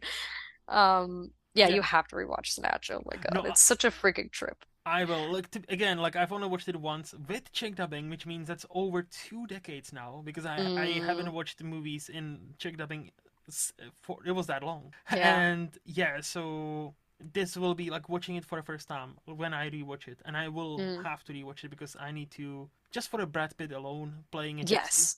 Oh Just yeah. But really, there are some really good performances in oh, that, like I hear across the board. yes, I hear. The bad guy, talk about an underrated actor. Like, I don't know what else he's been in, but Bricktop, Mm-hmm. he is so despicable and it's so good. He's so British. I love it. He's so British. They're all so British. That Everyone in is that true. movie is so British. Well, except for Boris the Blade, who's so Russian. Yeah, yeah. So I know the next one is very hard because there's so many movies, but do you have one or two you would want to shout out as underrated? Yeah, I will do one. Okay. Um, and it is one of my favorite scary movies of all time, which is Mm-hmm. called His House. Never I don't know heard if of it, you've I don't seen think. that. No. A lot of people haven't. Um, His house. Okay, let me this check. was it was like on Netflix. I think it came out in 2020, so it Mm-hmm. kind of goes against my scary movies since haven't been as good. But like this is a really poignant and legitimately scary movie. Um, Oh, Wunmi Mosaku is in it from Sinners, and yes, I love yes. her. And this was like I feel like, she was not on my radar at Mm-hmm. that time. But the very basic premise is, and of course now you know my background, so like I'm very partial to the theme of this, but you've got a Mm-hmm. refugee couple who is being settled. Actually, I think it is in the UK, Mm-hmm. um, as part of their like refugee settlement program, and they basically are having some issues with Mm-hmm. the house that they move into. Mm-hmm. I will have you watch it, but what I will say is that this movie is not simple. Like, Mm-hmm. there's tropes that they obviously, you know, address, Mm-hmm. but this is not like oh, just feel bad for the immigrants. Like, it's not exclusively that. There's more going on here, and it's really about them trying to like take ownership Yeah. of this new life. Mm-hmm. Um, it's like Okay. this is his house, Yeah. there's just it does a lot. Um, and it's tragic. Like it's really sad, but really well done. So, yeah, I mean, I just don't know a lot of people who've seen it. I recommend it Mm-hmm. to people, and I think it's really good. Mm-hmm. It kind of goes in places you might not expect.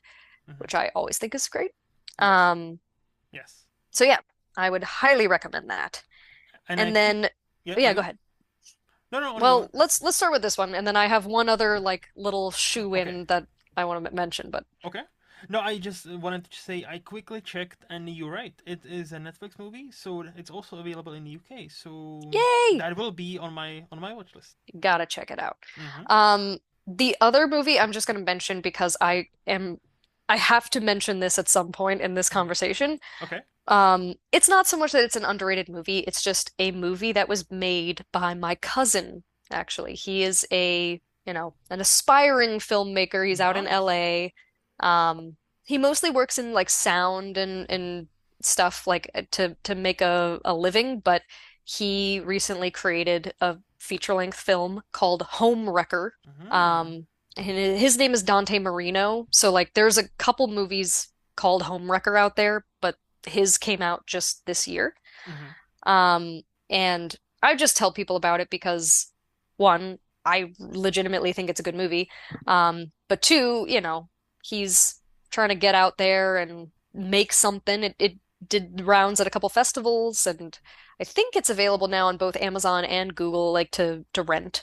Um, Here in the UK, it's available on Prime or Tubi, okay, apparently. So, yeah. and I see, yeah, yeah, I can see. Okay, that seems interesting. It's very timely. Like, Okay. it's a very relevant movie for our time, and I think people of our age demographic in particular will find it very poignant. Mm-hmm. It's not a movie that will make you happy or comfy, but it just, it's a very, I think, like edgy take Mm-hmm. on things that a lot of us are thinking about and dealing with, but like, you take it to an extreme to make a point. Okay. So Okay. yeah, anybody out there who would like to support a young guy trying to make a go of it Mm-hmm. out in LA, please download Homewrecker, give Mm-hmm. him a good review and you know. Mm-hmm. No, But I yeah, I will. thought that was excellent when I've seen it a couple times, obviously. No, okay. Thank you for putting that on my radar because I obviously have never heard of it. Yeah, So I will. If it's actually streaming someplace, I'll put it on my queue. I'll be like, okay, let's see what this is about because on IMDb it's only been rated for like 40 people, but yeah, it's like 7.1, which again, only 40 people, so like obviously it can skew either way. I understand that. But that's Nibat. That's Nibat. So thank you for that recommendation. So and sure. for that plug, I'm sure he'll be happy about that. Hmm. Do you have a TV show you would want to shout out as being underrated? Yes. Again, like generally speaking, if I've seen it, most people have, but probably the only show I've ever really, really liked, and then like I didn't know anyone who had any idea what it was, is this show called Kingdom. And it's Is a it Lars von Trier? Korean, Oh no, so it's not Lars von Trier. Is it not Denmark? So okay, okay.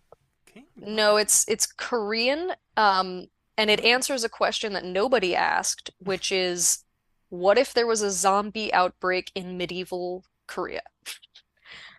Um, Oh, okay. And I, so this, I don't know when it came out, but I watched it in 2020, and I know that because it was a time when we all were just sort of watching stuff. Mm-hmm. And I watched a lot of things that were bad, Mm-hmm. but this had no right to be as good as it was. I learned about medieval Korea. I feel like the things that happened were realistic in terms of like how people reacted, but also within the context of that society at that time. Mm-hmm. Like, and that educates you about how life was and like how the the societal structure, the power structure. It was so fascinating. And Mm-hmm. also, I just friggin' loved it. Like, I mean, I like zombie things well enough. Same, I same. love apocalyptic things well enough, but Mm-hmm. this was like a really fresh take on something that we've seen played out a million times. Mm-hmm.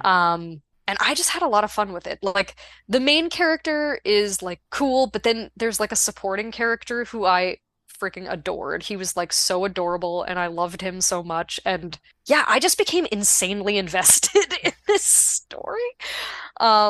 And yeah, it was just so random, but I Mm-hmm. really, really liked it. And so if you're into like if you're into zombie stuff, um, I think when I watched it, there were two seasons. They might Yes. have done more, but whatever I saw was good. So I quickly Um, checked it out because I've only heard of there's a director called Lars von Trier, and he did like a this mm, TV show, but a kind of movies really called The Kingdom, but it was like 80s 90s. So I mm, never heard of. this is very recent. Yeah. So I never heard of South Korean one, so I had to look it up. It's available at least in the UK on Netflix, and you're right, it's Yay! 2 seasons. Hmm. It's only 12 episodes. It seems like 6 episodes a season, so that's a very easy watch Hmm. and very good rating on IMDb. Like as he said, like not many people rated it, but those who did loved it. So that's those are the shows I'm looking for. Like when Hmm. I'm looking for stuff to watch, something that's like in and out, Yep. 2 seasons, 3 seasons max. Doesn't have to be 100 episodes. Not that big of a Yes. commitment. But South Korea, zombies, and medieval times. Like that's a concept I would have never thought of, and if that kind of like you, that if there's a concept I never would have thought of and it intrigues me, that like automatically jumps in my imaginary queue or like a very high place Hmm. because there's so many movies like oh yeah like another variation of this theme, another variation of this action movie or whatever. Like I've seen Yeah. it before, it'll be fun, but this one seems different and it's yeah. I love me some zombies too. Like that Hmm. zombies are one of my favorite creatures.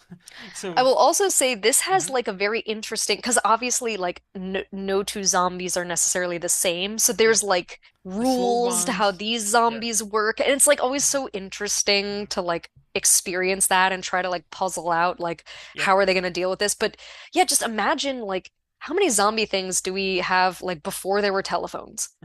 yes, What happens, right? Like you can imagine it's not good. mm-hmm, But yep. it's amazing. So like I don't know. I just found it to be like very entertaining and a treat. So hopefully you like it. No, I'll definitely check it out. I'm in the middle of like about 10 shows, so I don't know when exactly. I need to finish Fair some of enough. them because my brain doesn't work like I cannot be in the middle of like 10 shows. Like it stresses me Yeah. out. Yeah, yeah. But yeah, no, I'll definitely like I'll put it on my list, especially if it's on Netflix. I'm paying for Netflix, so might as well. Yeah. You absolutely should. But Haley, thank you so much for your time. This has been a blast. Yeah. You've been kind and patient enough with me and answered all my questions. So before we say goodbye, do you have a question or two for me?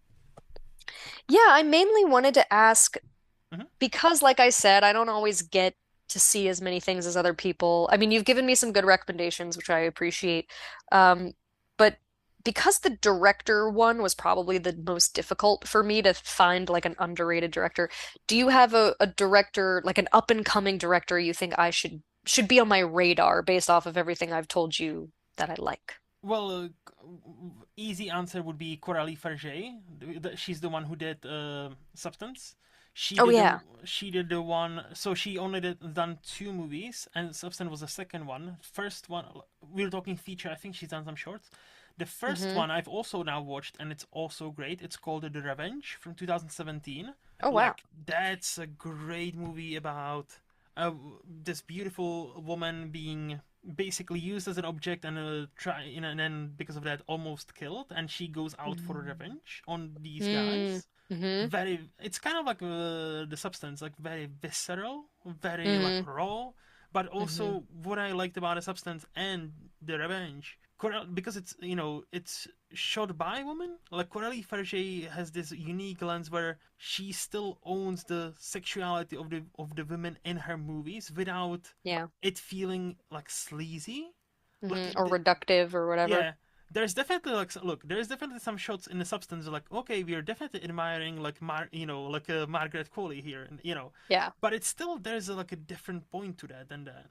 Hmm. And other director, I don't know if she's an up and comer, but like as to me, like she's done quite a few. But there's another French lady called Julia Ducournau. I don't know how to pronounce her last name. I'm sorry, French people. I don't speak French. But she's done. So, have you seen a movie Raw from 2016? Raw? Yes. No, I don't think so. So, plot of that movie.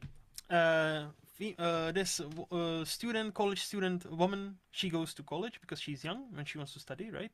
And Hmm. she discovers she might be a cannibal. Oh, interesting. And where that movie goes and what it explores with that, it's fascinating. And how that movie ends. So, you're thinking, okay, Mm, okay, this is going this way, this is going this way. And then the movie ends, and I will generalize, but if this was an American production, an American movie, it wouldn't have ended where it ended. It would have been 10 more mm, minutes. I But that see. movie does something where it's like, holy fuck, that just ties it everything beautifully together and just quits. Just like, no, this is No, the I end. respect This that. is, yeah, me too. And so she did that, which is one of my favorites of that year. Like ever since then. Then she did a movie called Arcane from 2019, 21 or 21, I think. Let me Hmm. quickly 21, sorry, 2021. So Arcane is a movie where a woman has a consensual relationship with a car, A and then car. yes, and then she might give a birth Interest. to this like car baby, and it's this like a neo punk kind of aesthetic where, Hmm.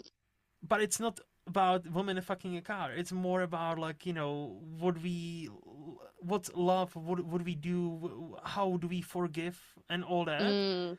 Hmm. But it's like enwrapped in this casing where it's like you either love it or you hate it. This movie is very polarizing because many people are like, what the fuck is this? Why is she fucking this car? And then, look, I just thought this was a great movie. And she has a movie coming out this year called Alpha. I need to watch. Mm. Shane has already seen it.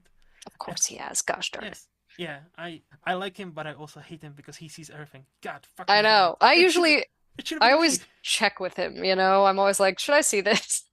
But yeah, so I checked with him about Alpha because I'm very excited, and he's like, I didn't like it or love it. Like so on Mm. Letterboxd he gave it 3 stars, which is not bad. So I'm like, Mm. oh, but no, I'm still hyped for that because like she and as my, next to like Coralie Farge, like to me these two are what we need. Mm. Even if all their projects are not like 10 out of 10 movies, they are Yeah. swinging for the fences. They are trying to do Mm-hmm. something new. They are trying like bending different genres. They are talking about different things, and the way they go about them are so different. And another one, like another quick one, also a female for some reason. I don't know why. I'm just thinking of female directors. I'm not trying That's to great, be. though. I feel like No, I yeah, don't know enough female directors, so that's great. but I'm not trying. Like it just seems so performative now. But like no, just because like the reason I thought of her now because I was thinking about how they think of different things with this like new like the same genre but new thing. Hmm. There's a director called Celine Song who did Past Lives from 2 years Oh, ago, yes. I've seen Past Lives. and I that's a love movie. Past Have you seen The Materialists? No, but um I was like so not interested when I saw the trailer because of course I'm like, See, ew, we might be romance. the same But then I person. found out it was her. And I was like, We look, Haley, she's good. we might be the same person because like look, Past Lives was one of my favorites of like 2 years ago, like Yeah, 2023. spectacular. And when I saw the first trailer for The Materialists, and I was like, okay, she's decided to do a rom com that looks very typical rom com. Hmm. I will be there, but girl, please don't, please be different, please. And then I Yeah. actually went to see it in the cinemas. Uh-huh. It is a rom com, but the difference is it's a Celine Song rom com. So the things, how she talks about certain things and how she views certain characters, situations, and themes, it's so unique to her and her only that Hmm. you don't mind that you kind of know where this movie is going because the way she takes you on that journey is so uniquely hers. Hmm. I really, really enjoyed my time with that movie, and it's one of those movies where I follow quite a few people on Letterboxd, and it's one of the few times where, like, if you read certain comments, it's like, so obviously it's a Pedro Pascal, Dakota Johnson, and Chris Evans, right? Yeah, right. So when I read some of these people's reviews, it's like the obvious standout is Chris Evans. Then you read some other people. The obvious standout is Dakota Johnson. Chris Evans is kind of bad in this. Then you read the obvious standout is Pedro Pascal. Dakota Johnson is kind Mm, of bad in this. Then you need Hmm. nobody is good in this movie but this Celine Song, and I'm like, I've never had this happen where like like people I trust is like one person Mm. says, "Oh yeah, these people are shit, but this is a standout." The other person says this, like there's like no, it depends who you are. You It's like a might resonate. Rorschach test. Yes, Like like you you might. see what like yourself or something in Yes, it reflected yes. back at you. So, but like with like those three directors, Celine Song, Julia, very French name I cannot pronounce, and Coralie Farge, like I will follow these whenever they want to go because they've Mm. served me so much great stuff. They like enticed me enough where I'm like, yes, I want to see everything you make, whether it's good or bad. So like those would be like up and comer. Well, maybe one of them is not really an up and comer, but like mainstream people to follow. Yeah. I mean, past lives, I don't feel like a lot like I mean, Shane and I saw that, and the only reason I saw it was because he took me to Mm-hmm. like an independent movie theater and we saw it there. Like it didn't get a lot of hype, but I was so moved by that. And again, that's a love story, which normally I avoid that stuff, but like Yeah, the plague yeah, because I'm just not into it. yeah. But it it was so poignant. And again, I think anybody who sees that would view it differently depending on like Mm-hmm. your own romantic history, your Mm-hmm. own thoughts on love and relationships. And that makes it really powerful because it's not about right or wrong. It's Yeah. like this like journey and yeah. So anyway, I should watch The Materialist. And I Mm-hmm. mean, just because actors are famous doesn't mean they're not good. Yeah.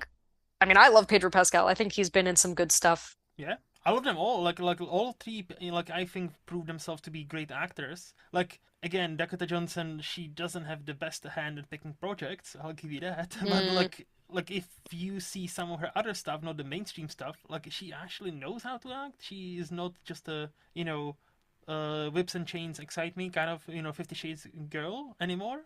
right. So you know, People can rise above things like Robert 100%. Pattinson got beyond Twilight and he's like making really cool things. Yeah, 100%. And like Kristen Stewart the same. And 50 Shades is Hmm. literally a fanfic of Twilight.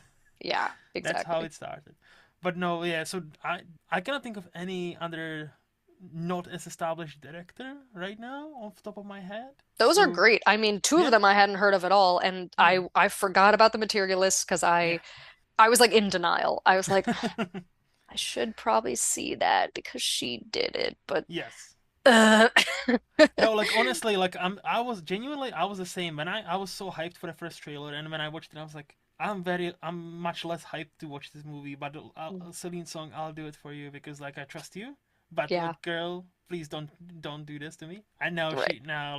now she delivered. Like I think on a rewatch it's gonna play even better. Like I no, that was a interesting movie. Hmm. Well, I will find an occasion to Hmm. watch it. Hmm. Any other question for me? That was the big one, and I Right? really appreciate all of your recommendations because, it's there's a lot of stuff out there, but it's also like I mean, I just gave you a whole lot of context about what I'm interested in. Yes. So, Yes. Shane knows me well. He can usually gauge how I'm gonna like something, but Hmm. the more the merrier because, No, likewise. You gave me some stuff I had never even heard of. Which, like, I don't want to be that guy, but like, I even if I haven't seen a movie or TV show, I most of the time I've heard of them because like I'm into this like pop culture and movies and right. TV shows. But you gave me some stuff I've never even heard of, so I'm like, thank you for that. So Glad to do it. once again, Haley, thank you so much for your time. Like, I appreciate the 3+ hours you spent with me. That was If great. Super yeah, fun. yeah, not no complaints here at all. If people enjoyed our conversation, do you have any place where they can follow you? Not really. I don't do this I mean Yeah. I have an Instagram, but I'm not I don't put out my hot Mm-hmm. takes there. So Fair. I would say, I would promote Shane's The Wasteland Reviewer because I'm on there pretty regularly. Mm-hmm. Um Mm-hmm. because he indulges me a lot with things I want to talk about.